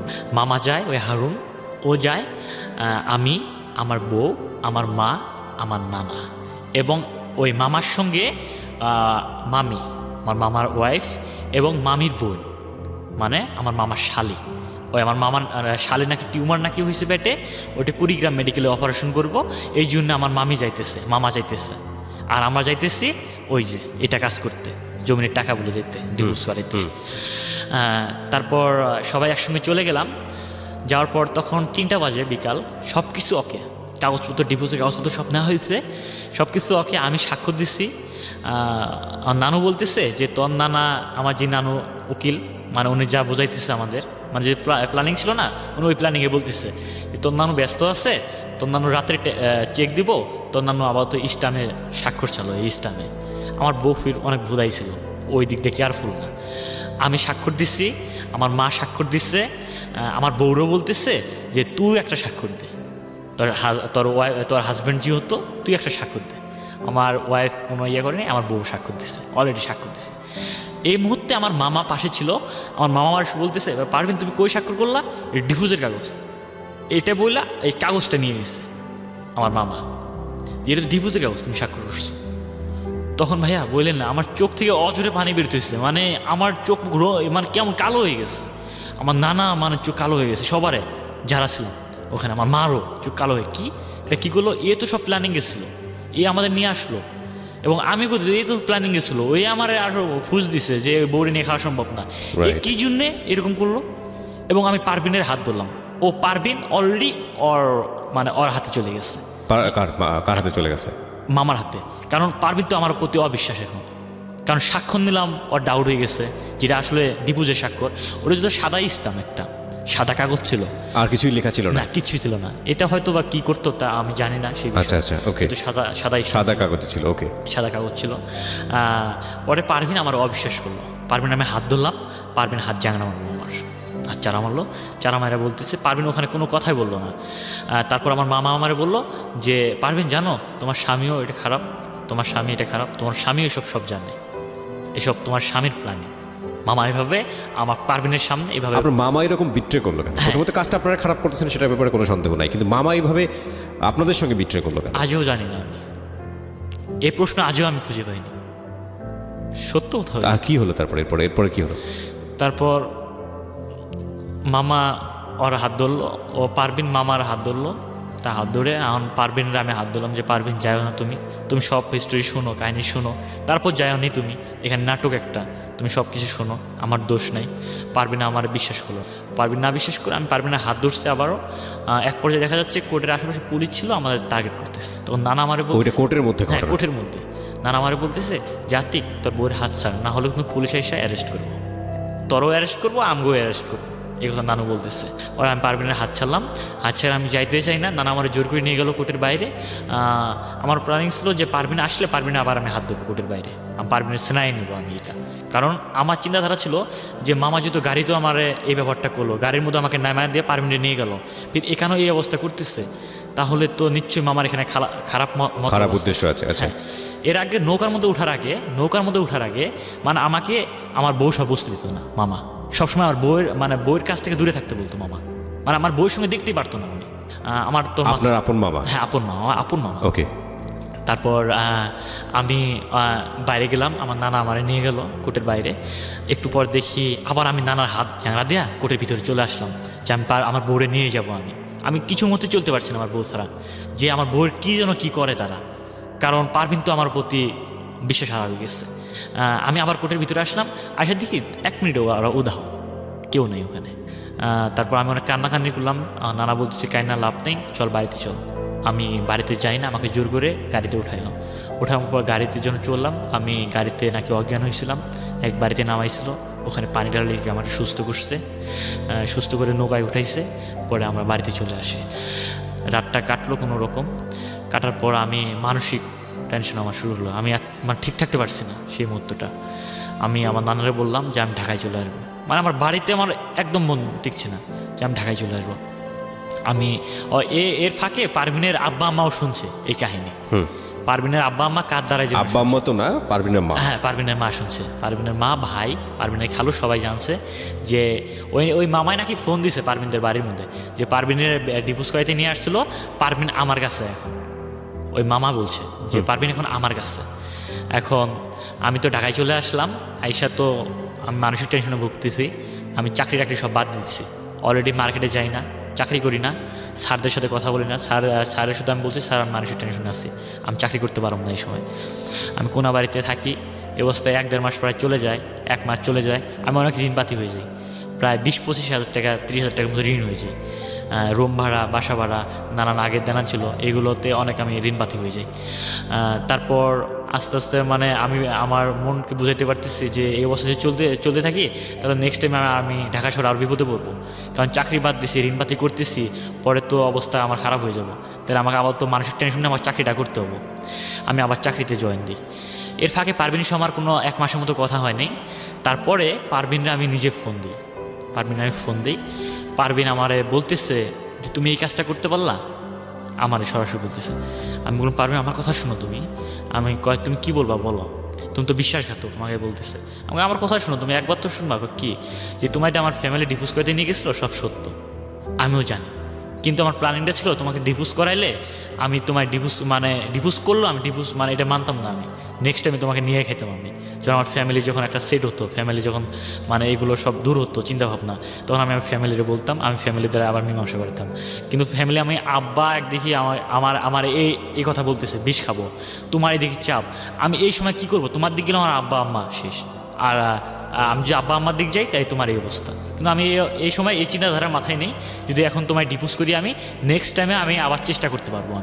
আমি এই কথা পারভিনরে বললাম। তখন আমার পারভিন আমার সাথে ভালোই কথা বললো, 2-1 দিন ভালোই কথা বললো আমার সঙ্গে। এবং আমি ওর ভাইদের সিয়াব কোনাবাড়ি থাকে আমার সম্বন্ধী ভাই, আমি কোনাবাড়িতে গেলাম কাশিমপুরে যেয়ে ভাই আমি রুমে এক মুহূর্ততে থাকতে পারি না, নিজে আমি থাকতে পারি না, শুধু মানসিক টেনশনটা উঠে এইটাই। মানে একটু যদি ব্যস্ততা সেরে নিজে যদি ফ্রি থাকি, সেই সময় ফ্রি সময় এগুলো ক্লিবিলি সবসময় করতো মাথায় যে এই অবস্থা এলোমেলোভাবে আছে, এবার মানুষের জীবন চলে। তারপর আমি ভাবলাম যে যদি সম্বন্ধীর কাছে যাই তাহলে যে কোনো একটা ফয়সালা হতে পারে। আমার বড় সম্বন্ধী থাকে এখানে, সিয়াব পারভিনের ভাই। পরে সম্বন্ধীর কাছে গেলাম, যে সম্বন্ধের সরাসরি হাত ধরলাম যে ভাইয়া আমি তো ভুল করছি, বড় একটা ভুল করছি, ফ্যামিলির চাপে পড়া, এখন দেখেন এই অবস্থা, ফ্যামিলি তো আমার এই বলছিল, আমি এই জন্য মানছি, আব্বা আমার বিষ খাইতে চাইছিল, এই জন্য সেই সময় কোনো আমি ডিসিশন নিতে পারিনি, এই ডিসিশনটা নিচ্ছি। কিন্তু এই সময় আমার মামা এইরকম করছে, আমার মামা আমাকে ফুস করছিল সেই সময়, বলছে ওই বোর্ডে নিয়ে খাস না, অমুক টমুক, এই বোর্ডে নিয়ে তোর ত্যায্যপত্র করবো। কিন্তু মামারা কী জন্য এরকম প্ল্যানিং করলো আমি নিজেও জানি না, কিন্তু আমি পারমিট নিয়ে আসলেই খাবো আমি, এই জন্য আপনার কাছে আসছি। তখন সিয়াব ভাই কেমন যেন আমার প্রতি একটা মানে হলো, আচ্ছা ঠিক আছে তুমি কাল পরশু আবার যাও, তুমি থাকো আজকে, থাইকা তুমি যাও, তুমি 3-4 দিন পর আবার আইসো আমার বাসায়। তারপর আমি ভাইয়ের কাছে একটা কথা বললাম যে ভাই একটাই রিকোয়েস্ট, আমার 3-4 দিন পর ওনার কথা অনুযায়ী আবার চলে যাই। যার পর বলতেছে ঠিক আছে, আমার মা মানে আমার শাশুড়ি, তোমার মা অনেক রাগ, পারভিনও অনেক রাগ, তাহলে তোমাকে নিয়ে আমার বাড়িতে যাইতে হবে। এর ফাঁকে ভাই একটা কথা ভুলে গেছি আমি, মানে সিয়াব ভাই এর ফাঁকে 2 দিনের ফাঁকে সিয়াব ভাই বাড়িতে কথা বলছে, তাহলে আতিক যাইতেছে, আতিকের কাছে পারভিনরে উঠাই দিন আপনি, আতিককে পারভিন এখানে নিয়ে আসবো, এখানে বাসা দিয়ে দেবো, তাদের আমার কাছে রাখবো। এবং পারভিনের সঙ্গে আমার কথা হয়েছে, পারভিনও বলছে আচ্ছা ঠিক আছে তুমি আসো, এবং কাপড় চোপড় সব রেডি, মানে ও আমার যা বললো সব রেডি, যে তুমি আসো তোমার সঙ্গে আমি যাবো। ও অনেক খুশি, ঢাকায় আসবো প্রথমবারের মতো, এর আগে ঢাকায় আসে নাই, মানে কথা হলো অনেক। তারপরের দিন আবার ফোন দিচ্ছি যে তুমি খাইছো, আমি খাইছি কিনা তোমার জানার দরকার আছে। আমি কেন, আমি তো যাচ্ছি কাল পরশু। তোমাকে কি আসতে বলছে আমার বাড়িতে, তুমি আসবে না, তুমি কে, তুমি আমাকে ডিভোর্স করতে নিয়ে গেছিলা। আমি নেক্সট টাইমে জানতে পারলাম যে আমার মামা নাকি আবার ফুস করছে, আমার মামা নাকি বলছে পারভিনের মারে যে আমার ভাগ্নের হাতে যদি তোমার মেয়ে উঠাই দেন তাহলে ও ঢাকায় নিজে মেরে ফেলবো, ওখানে ওর আব্বা আছে, ওখানে ওর আরও মামারা আছে, ওর মামারা সহ পারভিনের মায়েরা ফেলবো খালি রুমে, এরকম মানে ফুস করতো। তখন পারভিন চিন্তাধারা উল্টাই গেল, ওর মারও চিন্তাধারা উল্টে যে আমাকে এই যে নানান কথা বলছে যে আমি যাবো না। আমি আবারও সিয়াব্বার বাসায় আসলাম, ভাই এই অবস্থা। সিয়াব্বাই বললো আচ্ছা ঠিক আছে সমস্যা নাই, আমি কাল পরশু বাড়িতে যাবো, তুমি আমার সঙ্গে বাড়িতে যাবা, বাড়িতে গেলে সরাসরি কথা হলে একটা মহাজন হবো ওখানে, এবং আমি যেখানে স্বাক্ষর দিতে বলবো সেখানে তুমি স্বাক্ষর দেবা। আমি হ্যাঁ অবশ্যই, আপনি যেখানে দিয়ে বলবেন ওখানে আমি স্বাক্ষর দেবো, আমি ওখানে দেবো, মানে উনি স্ট্যাম্প করতো আমার মনে হয়। তারপর আমি বাড়িতে গেলাম ওদের সঙ্গে, আমার শাশুড়ি বাড়িতে গেলাম, আমার বউ আমার সঙ্গে কোনো কথা বললো না, কোনো কথা নেই, আমাকে দিয়ে খাওয়া দাওয়া করাইবো ওইরকম কোনো সিস্টেম নেই, মানে আমি একাই। সিয়াব ভাই তখন কই যেন গেল বেড়াইতে, আমাকে একাই রুমে রাখা, কোন যেন জায়গায় গেছে, কাজ ছিল ওনার, আমার সঙ্গে কেউ কথা বলে না, শুধু আমার শাশুড়ি মাঝে মাঝে কথা বলে, আমার বউ আমার সঙ্গে কথা বলে না। আমি একা আমার অনেক কষ্ট হচ্ছে, মানে আমার কেমন যেন খারাপ লাগতেছে যে আমার ফ্যামিলি যদি আমি ত্যাগ করতে পারি, আমার বউয়ের কাছে আসলাম, ফ্যামিলি কথা শুনতেছি না, বউয়ের কাছে আসতেছি, কিন্তু আমার বউ আমার সাথে এরকম করতেছে, তখন আমার কেমন যেন মানে মনে খারাপ লাগলো। আস্তে আস্তে সন্ধ্যা হলো, সিয়াব ভাই দেখি সেদিন আসলো না, রাত হয়ে গেল। কারণ আমার বউ আমার বলতেছে যে তুমি ঢাকায় যাবা না, তুমি যদি ঢাকায় না যাও তাহলে কিন্তু আমি এখন ফাঁসি দেবো। আমারই বলছে যে তুমি আমার বাসায় রাত থাকতে পারবো না, এবার আমার বলতেছে। আমি কেন আমি রাত থাকতে পারবো না কেন? কেন না তুমি আমার সাথে থাকতে পারবো না, তুমি আমার সাথে রাত এখানে থাকতে পারবো, আমার বাড়িতেই থাকতে পারবো না তুমি। এবং ওর মারা বললো যে তুমি যদি তোমার জামাইরে রাখো তাহলে আমি বাড়ি থেকে এখন পালাই যাচ্ছি, আমি এখনই চলে যাচ্ছি। এবং সে অলরেডি বেরো হয়েছে, ওর মা হাত টেনে ধরছে। কারণ এই অবস্থা ভাই আমি কী ডিসিশন নেবো সেই সময়? আমি তখন ওদের মুখের দিক তাকাইয়া, আমার শাশুড়ির দিক মুখের দিক তাকাইয়া, না এদের ফ্যামিলির দণ্ড নাই বাজুক, তো আমি বললাম যে আমি চলে যাই। তখন রাত বাজে 8টা-9টা এরকম বাজে। আমি গাড়ি কাউন্টারে আসলাম, আমি সেই অবস্থায় চোখের পানি মানে 2 চোখ ভরা পানি পড়তেছে, এক হাতে পানি মুছতেছি আর ব্যাগ নিয়ে চলে আসলাম। জীবও আমার সঙ্গে অনেক কথা বলতো আমার সঙ্গে, সে বউ আমার আজকে বের করে দিল। এক পর্যায়ে খাট থেকে টাইনা আমার নামাইছিল, আমার নামে মাটিতে ফেলেছে যে তুমি বের হয়ে যাও। আমার অনেক কষ্ট লাগছে, চোখ থেকে পানি বের হয়, আমি রাস্তা হাঁটতেছি যে কী করলাম, ওর জন্য আমি লাইফ ধ্বংস করলাম, ওর জন্য সব কিছু আমি ত্যাগ করলাম, আর আজকে সে আমার সাথে এরকম করতেছে। কার চক্রান্ত পড়ে না কি, ওর মনে কি, ও কি চায় আরেকটা আমার স্বামী হোক? মানে আমার চিন্তাধারা অনেক আসতেছে এখানে, যে কি চায় আরেকটা ছেলে আমার লাইফে আসুক। আমি গেলাম বাস স্টেশনে, যে ভাইয়া আমার আর গাড়িতে উঠতে ইচ্ছা হচ্ছে না, আবার আমি ফেরত গেলাম। ফেরত না যেয়ে আমি আমার শাশুড়ি রুমে আবার ঢুকলাম, দেখি আমার বউ ঘুমাইছে। আবার দেখেন ভাই আমার এত আমি আবার গেছি ছুটি হয়ে তাদের কাছে, আবার গেছি আমি ছুটি হয়ে। আমার শাশুড়ি দেখি বসে আছে, পান খাইতেছে, অতি ঘুমাইছে। আমার যে কথা শুনছে আবার জাগন হয়েছে, তুই আবার আসছোস, তখন তুই মুই শুরু হয়ে গেল, তুই আবার আসছোস, তুই এখন আমার রুম থেকে বের হ। আমি আর কোনো কথা বলিনি, রুম থেকে বের হয়ে আমার নানুর বাড়ি আসলো, ওখানে নানুর বাড়ি, ওখানে গেছি। নানু ঘুমাইছে, নানুরে ডাক দিলাম, নানু উঠলো, কিরে কী হয়েছে? আমাকে রাতটা জায়গা দেবেন আপনার কাছে? অবশ্যই, তুই আজ থেকে স্বাধীন, তুই সেই নানুর বাড়ি যেখান থেকে ওকে দেখতেন, তুই যে থাকো সমস্যা কি, তোর শ্বশুর বাড়িতে থাকবে আমার বাড়িতে, তুই তো তোর শ্বশুর বাড়ি হয়েছে, তাই কী হয়েছে? আমি তো তোর নানু হই, তুই একদিন কে 1 মাসও থাকতে পারোস আমার কাছে। আমার ডাকলো, কী হয়েছে তোর? আমি কি এই অবস্থা। পরে নানু আর কিছু বললো না, নানু বললো ঠিক আছে পারবিন, যা বুঝে তাই ভালো, এই কথা বললো। এক স্বামী ছাইরা আসছে, তোর কাছে আসছে, এত যদি ভালোই মেয়ে হতো তাহলে বলতো না কি হয়েছে স্বামীর সংসার করি। আমার নানু এইটুকু মন্তব্যটা করলো, করে আমি ঘুমাইলাম। রাতটা কোনো রকম কাটার পর বিকাল হলো, তার মধ্যে আমার কোনো খোঁজখবর নিল না, পাশাপাশি বাড়ি, আমার কোনো খোঁজখবর নিল না। ওরা জানে আমি এই বাড়িতে আসছি। আমার বউ আমাকে দেখতেছে, আমার বউয়ের টিবল পাটটা ছিল আমার জানালার কাছে, আমি যে রুমে ছিলাম। ও আসে আমার টেরা চোখ দিয়ে দেখে আমি রুমে শুয়ে আছি, আমার দেখতেছে, আমিও দেখতেছি, ঘুমে ভাব আমি দেখতেছি, কিন্তু ও আমার ডাকতেছে না। সেই পর্যায়ে বিকাল হলো, ভাই আসলো। এদিকে আপনার বাবা কি বলছে এত ঘটনার পরে? আমার বাবার সঙ্গে তো আর যোগাযোগ নাই। এই যে ঘটনাটা ভেস্তে গেল, তার প্ল্যানিংটা ভেস্তে গেল, তো এটা নিয়ে সে কিছু বলছে না? ভাইয়া সরি, কোন প্ল্যানিং ছিল যে তার ডিভোর্স করে দেবে, সে সাইন টেন করবে, কিছু তো হলো না শেষ পর্যন্ত। হ্যাঁ, তো বাবা কি বলতো সেটা নিয়ে? এর পর্যায়ে আমি আমার আব্বা মারে, মানে আমি কিন্তু মানে কোনো আমার সেন্স কাজ করতেছে না যখন আমি কোনা বাড়ি ছিলাম, মানে আমি ফ্যামিলির সঙ্গে কথাবার্তা বলি না। আমি এক পর্যায়ে ভাই আমি সিগারেট খাওয়া শুরু করছি। আচ্ছা ওকে, মানে ওই সময়টা আপনার ফ্যামিলির সঙ্গে যোগাযোগ নেই? হ্যাঁ, তারপর আমার সম্বন্ধী ভাই আসলো, সম্বন্ধী ভাইরা আমি বললাম যে ভাই এই অবস্থা। আমার সম্বন্ধী ভাই আমার বউরে মারধর করলো যে তুই একটা স্বামীর সংসার নষ্ট করে আসছস, যা তোর শাশুড়ি ভুল করছে, ঠিক আছে, তোর শাশুড়ি শ্বশুরে বুঝায় আসছে, আবার তোরে নিয়ে ঢাকায় যাবো সাহস করে, তুই তো রাজি হওয়ার কথা, তুই রাজি হলি না কি জন্য? মারধর করলো, অভিমান করে ওর ভাই আমার ঢাকায় নিয়ে আসলো। আয়সা আমার বললো কি যে আতিক যাও, এরকম মেয়ে কত পাওয়া যাবো, মানে ওর ভাই আমার মানে কেমন একটা করলো, মানে ওর ফ্যামিলিতে রাগ করলো, আমারে ওর ভাই গেলো কাশিমপুর, আমি কোনাবাড়ি চলে আসলাম। আসার পর এইভাবে দিন কাটে। পারবিনের সঙ্গে আবার ফোন দিয়ে, আমি ডাইরেক্ট ফোনে কথা বলে না, ফোন দিয়া ও চুপ করে থাকে, আমি কথা বলি, এবং আমার সাথে রাগারাগি করে, তুই ফোন দিস কিল্লাই, আমার এইভাবে মানে অনেক বকাবকি করে। আমি বলতেছি যে দেখো তোমার আমি সারা বাসন না। পরে নেক্সট টাইমে ওর ভাই কী করলো যে আতিক, ওর মা আমার বলতেছে যে আতিক শোনো, তোমার ফ্যামিলিরে ডাক দাও তুমি, আমার বলতেছে। এবং আমি ফ্যামিলিরে সব কিছু গুছাইছি, আমার কাকারে, জ্যাডারে, আমার আব্বারে, আমার নানারে, সব কিছু আমার মারেও বলছি। এবং ওনারা জানে ভালো করে যদি আতিক যদি এই অবস্থায় থাকে তাহলে আমার ছেলে আমি হারাবো, মানে আমার ছেলে ধীরে ধীরে এমন অবস্থায় যাচ্ছে। এবং এই আমার আব্বা মা সব রাজি হয়ে গেছে। আমার বাবা মা বললো কি আচ্ছা ঠিক আছে, তো যেটা হয় ভালো, আমরা যা রাজি, তো শ্বশুর বাড়ি যাবো আমরা। আচ্ছা ঠিক আছে, একটা ডেট নিয়ে ওই ডেটে আমরা চলে আসি ওদের বাড়িতে। এবং মেয়ে সরাসরি আমারে বলে যে আমি তোমার সংসার করুম না, সরাসরি ভাই বলতেছে আমি তোমার সংসার করুম না। এখন ওই সময় আমার মামাও দেখে আসলো, আমার ছোটো মামা, আমার ছোটো মামাদের আসছে, আমাদের সাথে কোনো কথা নাই ওদের পক্ষে, মানে ওদের সাপোর্ট, ওই যে আমার পারভিন দে তার আব্বা দিল, তাই জি। আপনার উকিল আব্বা দিল, এই জন্যে পারভিনের সাপোর্ট। আমার আপন মামা হয়ে তার আপন আব্বা আসছে, আপন বোন আসছে, আপন ভাগিনা আসছে, সেই বিধায় আমাদের সাথে কথা না বলে তাদের কথা আপন বাবা তো নেই, বাবা তো মারা গেছে। না, ওই যে আমার মামা, আমার নানা আসছে না ওখানে, ওকে, তাহলে আমার বুঝতে পেরেছি, হ্যাঁ, মামার আপন হ্যাঁ, আব্বা, ঠিক আছে, হ্যাঁ।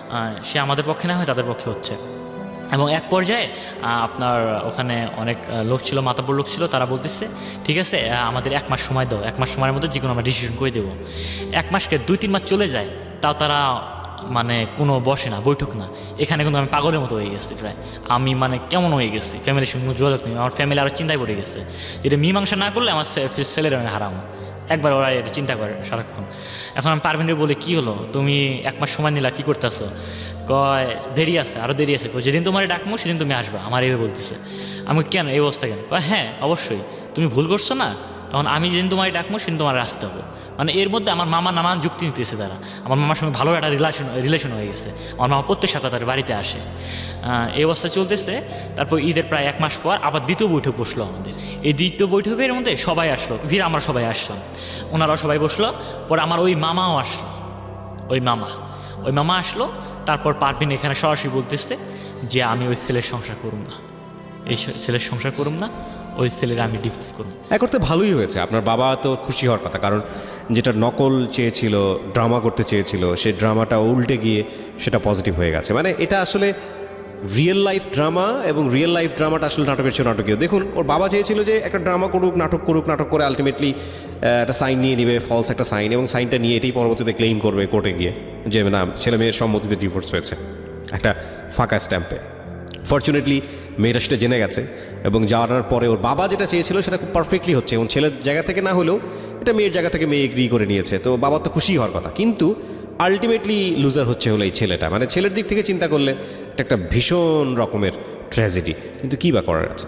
তারপর কি হলো? তারপর ওই মেয়ে বলতেছে যে ওই মেয়ে প্রথমে বললো যে ছেলেরা ডিভোর্স দিতে বলো, আমার ডিভোর্স দিতে বলো। আমি তো কখনো ডিভোর্স দিব না, আমি বলতেছি না, আমি কখনো ডিভোর্স দিব না। দেনমোহর কত ছিল? আমার 5 লাখ টাকা। 5 লক্ষ টাকা, ওকে। যে আমি কখনো ডিভোর্স দিব না। তারপর আমার শাশুড়িরে আমার মামা একটা ফাঁকা ঘরে নিয়ে গেল, একটা ঘরে নিয়ে গেল, যে কি যেন ফুস দিচ্ছে। আবার আমার শাশুড়ি আবার বলতেছে যে এই সংসার কোনোদিন করা সম্ভব না, আমি করাবোই না, মেয়ের আমি মাগনা ডিভোর্স করাবো। মানে আমার মামা যেন কি যে আবার বলছে ওখানে মাগনা ডিভোর্স করাবো। তারপর এক পর্যায়ে আবার কাজী আসলো, আসার পর এটা আমাদের ডিভোর্স হয়ে গেল। সো ওখানে মেয়ের কেউ উপস্থিত ছিল না, কারণ আমাদের ডিভোর্সটা মেয়ের ফ্যামিলি থেকে কেউ কত সালে ডিভোর্সটা হলো? এই 2017 সালে। 17 সালে, এটা হচ্ছে নভেম্বরের 17 সালের কয়দিন আগের ঘটনা। হ্যাঁ, নভেম্বরের 16 তারিখে আমাদের ডিভোর্সটা হয়েছে। আমি তারিখও মনে রাখছি এবং আমাদের বিয়ের ডেটটাও মনে রাখছি। ফাইন, এরপরে কি হলো? আপনার মামা তো বাড়িতে ফিরলো। হ্যাঁ, তারপরে এখানে কাহিনী আসছে, এখানে হচ্ছে আপনার ওই পারভিনের ফ্যামিলির কেউ ছিল না ওখানে। পারভিনের শুধু মা ছিল আর পারভিন ছিল। এনাফ, ডিভোর্সের জন্য এনাফ। হ্যাঁ, পারভিনের ভাই ছিল না, পারভিনের ভাই রাজি না, পারভিনের কাকা রাজি না, পারভিনের মামা রাজি না, পারভিনের খালু রাজি না। বুঝছি, পারভিনের ফ্যামিলির কেউ রাজি না, বাট পারভিন রাজি হলে এনাফ, আর লাগবে না কেউ। হ্যাঁ, বলেন। সবাই চায় যে সংসারটা হোক, আচ্ছা, এটা চাই সবাই, কিন্তু পারভিনের মা কার জন্য ফুস শুনে রাজি হচ্ছে না তারা। এটা আপনি গেস করছেন? হ্যাঁ, ফাইন, এটা ঠিক আছে। এখন এরপরে কি হলো? তারপর যখন ডিভোর্স করাতে গেল, তখন পারভিনের গার্জিয়ান হিসাবে সবচেয়ে আমার দুঃখ বোধ হয় ভাইয়া, আমার আপন মামা পারভিনের আব্বা হইছে। ওই আমার মানে পারভিনের আব্বা হয়ে সে পারভিনের গার্জিয়ান হয়ে আমার ডিভোর্স করাইছে। সবচেয়ে এটা আমার কষ্ট বোধ হয়। আপনার মামা তো আমি মনে করি এক অর্থে অনেক বুদ্ধিমান, মানে আমি সরি টু সে, কারণ আপনারা যেটা নাটক করে চেয়েছিলেন সেটা সে লিগেল বানিয়ে ফেলেছে। এটা এখানে তো আসলে আপনি ইমোশনাল জায়গা থেকে হয়তো বা চিন্তা করছেন, বাট আপনার দিক থেকেও তো খুশি হওয়ার কথা, কারণ আপনি এটা যে কোনোভাবেই হোক বাবা মাকে সেভ করার জন্য এটা করতে চেয়েছিলেন। এবং একটা মেয়ে ডিভোর্সটা হলে মেয়েটাও তো মারা যেতে পারতো, আপনি সে কথাও চিন্তা করেন নাই। এবং তারপর রেজাল্টটা কি দাঁড়ালো? মেয়েটা আপনাকে ফাইনালি ডিভোর্সটা দিয়ে দিল। এটা তো আপনাদের সবার খুশি হওয়ার কথা, কোনো সব সহি সালামতে হয়ে গেছে আর কি। না ভাই, এটা খুশি না, এটা আমার জন্য একটা দুঃখের বিষয়। আপনার জন্য দুঃখের বিষয় হলো, কারণ আগে চিন্তা করা উচিত ছিল। আমার লাইফটা, আপনি বাবা মাকে বাঁচাতে গিয়ে আপনি নিজের ওয়াইফকে ডিভোর্স দিচ্ছিলেন। আপনি তখন একবারও চিন্তা করেননি যে এই মহিলার আপনার ওয়াইফের বাবা কিছুদিন আগে মারা গেছেন, 40ও তখনও হয়নি। হ্যাঁ, আপনার তো ওয়াইফের কথাটা একটু চিন্তা করা উচিত ছিল। তা আপনার বাবা বিষ খাবে, এটা যদি আপনি চিন্তা করতে গিয়ে যদি আপনার ওয়াইফকে আপনি ডিভোর্স দিয়ে আপনার ওয়াইফ যদি মারা যেত, তাহলে কী হতো? ভাইয়া এটা আমি তো আমার প্ল্যানিং ছিল যে ডিপোজ যদি হয়ে যায় নেক্সট টাইম আমি ডিপোজ এটা মানে আমি মানবো ইট না। ওয়াজ ইউর প্ল্যানিং, বাট সব কিছু প্ল্যানিং মতো হয় না, সেটা তো আপনি সামনে দেখলেনই। আপনার মামার ক্ষেত্রে ঘটনা তো তাই ঘটছে। আপনাদের প্ল্যানিং তো এটাও ছিল যে আপনারা বিয়ে শাদী করবেন, আপনি সেজন্য এসে শহরে চাকরি নিলেন। আপনার প্ল্যানিং ছিল আপনি আর্মিতে জয়েন করবেন, সেজন্য অনেক কিছু বিয়েটা গোপনও রাখার চিন্তা ভাবনা করছিলেন। একটাও তো প্ল্যানিং মতো হয়নি। তাহলে আপনি কেন এটা চিন্তা করলেন না প্ল্যানিং মতো, যে আমি যে প্ল্যানিংটা করছি এটা একটা দুর্ধর্ষ প্ল্যানিং, এটা যদি টাইম মতো না হয় তাহলে একটা ভয়াবহ দুর্ঘটনা ঘটবে। এটা তো আপনার চিন্তা করা উচিত ছিল। আসলে ভাইয়া ওই দিক দিয়ে আমার ছোট ব্রেনে আমি যা মানে কল্পনা করছি ওই হিসাবে কাজ করছি। ডিভোর্সটা হওয়ার পরে কি দাঁড়িয়েছে? পারভিনের কি অবস্থা এখন? এখন পারভিনের অবস্থা, সে নাকি যোগাযোগ করেন আপনি যে শুধু শুনেছেন তার সঙ্গে আমি নাকি শুনছেন? হ্যাঁ, ও নাকি এখানে থাকে আপনার বাইপাস যেখানে ঢাকা শহরে সে কোথাও হারিকেন নামে একটা জায়গায় গার্মেন্টসে চাকরি করতেছে। এবং আমার মামা তাদের সাথে ফ্যামিলির সঙ্গে যোগাযোগ রাখে, ওদের ফ্যামিলির সঙ্গে যোগাযোগ করে। এবং আমাদের সাথে আমার মামার কোনো যোগাযোগ নেই। আপনাদের ফুল ফ্যামিলির যোগাযোগ ডিটাচড হয়ে গেছে? হ্যাঁ, আমার মামার সঙ্গে যোগাযোগ নেই, বিচ্ছিন্ন করছি। আপনার মামা বিবাহিত? হ্যাঁ, আমার মামা বিবাহিত। বাচ্চা কাচ্চা আছে? হ্যাঁ, বাচ্চা একটা হয়েছে। ওকে, একটা বাচ্চা হয়েছে। কিন্তু আমি ভাইয়া আমি আপনার সামনে এবং আমি সবার সামনে আমি বলতেছি, মানে আমি বাকিটুকু আমি জানতে চাই না, আপনি কি বলবেন আমি জানি। আমি একটা কথা বলি আপনাকে, আমি আমার মামার কোশ্চেনটা আজকে আমি খুঁজে পাইনি। এটা আমি মিডিয়া সবাই আমি বলতেছি, আমার মামার কোশ্চেনটা আমি আজকেও পাইনি আমি। না ঠিক আছে, আপনি কেন মনে করছেন যে আপনার মামার রক্তের সম্পর্ক বলে আপনাকে সাপোর্ট করবে? আপনি এটা কেন মনে করতেছেন? কেন ভাইয়া? উনি তো আমার ফুজ দিয়ে তো উনি এত কিছু করাইলো, আর উনি কি জন্য নাটকটা করলো, এটা আমার প্রশ্ন। উনি আপনাকে ফোসলাইছে ওনার বাবা মার স্বার্থ দেখে। এখানে অন্যরকম একটা নাটক থাকতে পারে। এমনও হতে পারে যে আমি জানি না, মেবি যে এই জিনিসটাতে তো আপনার বাবা মা খুশি হয়েছে। ইনফ্যাক্ট আমি মনে করি হ্যাঁ ওদের খুশি হয়েছে না।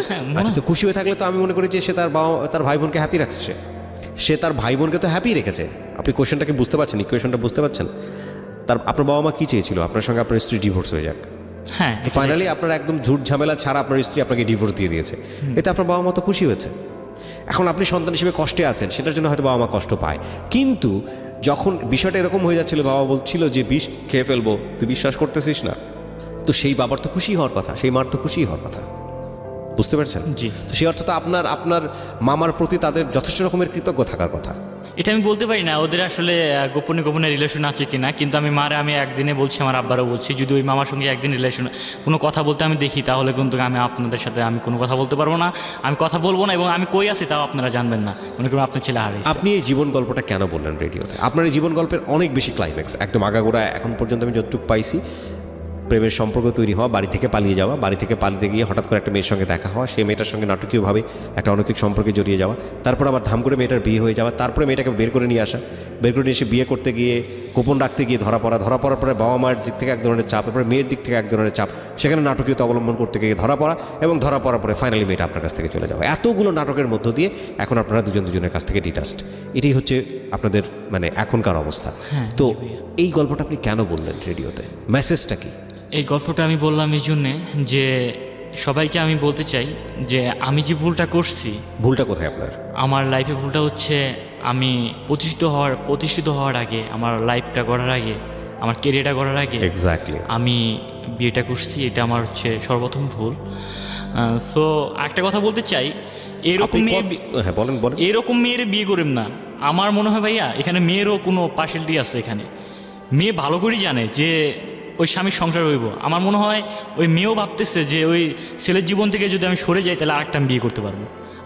এটা আমার মনে হয়, কারণ ও আমার অনেক অপমান করছে, অনেক অপমান করছে। করার পেছনে তো আপনার যথেষ্ট কারণ আছে। ভাইয়া ও যে আমাকে ভালোই বাসতো, তাহলে ওই রকম তুই মুই এবং বিশ্রঙ্গা ভাষায় আমার ইডিয়েট বলতো, যাও মানে অনেক খারাপ ভাষা বলতো। আমি আপনাকে একটা কথা বলি, এই জায়গাটায় আমি মেয়েটার পক্ষে কথা বলতে চাই। সেটা হচ্ছে যে আপনি যেই প্ল্যানিংটা নিয়েছিলেন এরপরে তো আপনাকে হাত ধরে বের করে দিয়েছে। আমি তো মনে করি যে এখানে যদি আপনাকে পেটাতো তাহলে আপনার অস্বাভাবিক কোনো কিছু মানে এটা তো মানে আপনি যে একবার চিন্তা করে দেখেন তো, মেয়েটার জায়গায় মেয়েটা এরকম একটা প্ল্যান করতেছে আপনাকে লুকে ডিভোর্স দেওয়ার জন্য, তার বাবা মাকে সেভ করার জন্য। আপনি মেয়েটার সঙ্গে কী করতেন? না ঠিক আছে ভাই, এটা ঠিক আছে। সো উনি তো আর ভদ্র ব্যবহার করেছে। আমরা সবসময় এরকম, আমরা নিজের জায়গা থেকে পুরো দুনিয়াটাকে চিন্তা করি। এভাবে চিন্তা করলে হবে না। প্রথম কথা হচ্ছে যে আপনার ভেতরের একটা সফট ইমোশন তার জন্য ছিল। আপনার আগাগোড়া গল্পটা শুনে আমার কাছে যেটা মনে হয়েছে, আপনি একেবারেই দরিদ্র পরিবারের একটা সন্তান, বাবা কৃষক, সম্মান রেখেই বলছি, আপনার স্টাবলিশড হওয়াটা খুব জরুরি ছিল। এবং বাবা যে কথাটা বলতো যে আমার ব্যাঙ্ক অ্যাকাউন্ট হচ্ছিস তুই, তোর পিছনে আবার ইনভেস্ট, এত কষ্ট করে এত কিছু করি। ওই মনে আছে প্রথমে যে গল্পের একদম প্রথম দিকে বলতেছিলেন যে ওই পায়ের নখ সারানোর জন্য ঘরের চাল বিক্রি করে তারপর আপনার পায়ের অপারেশনটা করছিল যাতে করে আপনি আর্মিতে চান্স পান। আপনার তো বয়স চলে গেছে, সেই চান্স পাওয়াটা হয়নি, পরীক্ষাও দেওয়াটা হয়নি, এইসব দৌড়দৌড়ি করতে করতে জীবনের স্বপ্নটা শেষ হয়ে গেছে। এটাই হচ্ছে বিগেস্ট মিস্টেক। মেয়েটা আপনার জীবনে আসলো কি আসলো না, তাকে বহু হিসেবে পেলেন কি পেলেন না, তাকে নিয়ে সংসার করা হলো কি হলো না, সেই জায়গাটায় সারা জীবনই ক্লাইম্যাক্স থাকতো। কিন্তু যেটা আপনি লুজ করেছেন, যেটা আপনার কখনো আর ফিরে আসবে না, সেটা হচ্ছে এই ড্রিম জবটা। হয়তোবা হতো, আপনি সেটা লুজ করেছেন। লেখাপড়া একটা সময় গিয়ে স্টপ হয়েছে। মেয়েটার কারণে আপনি ঢাকা শহরে আসলেন, একটা কোম্পানিতে জব করা শুরু করলেন এবং সেটা নিয়ে আপনার এখন একটা টালমাটাল একটা ক্যারিয়ার, রাইট? এর চেয়েও একটা ভালো ক্যারিয়ার আপনার হতে পারতো। এইটা হচ্ছে আপনার বিগেস্ট লুজ। এবং এটাই আমি সবসময় বলি, যেই স্ট্যাটাসেই আপনি থাকেন না কেন, সমাজের যে স্তরেই আপনি বসবাস করেন না কেন, never sacrifice your two important things. One is education, second one is career.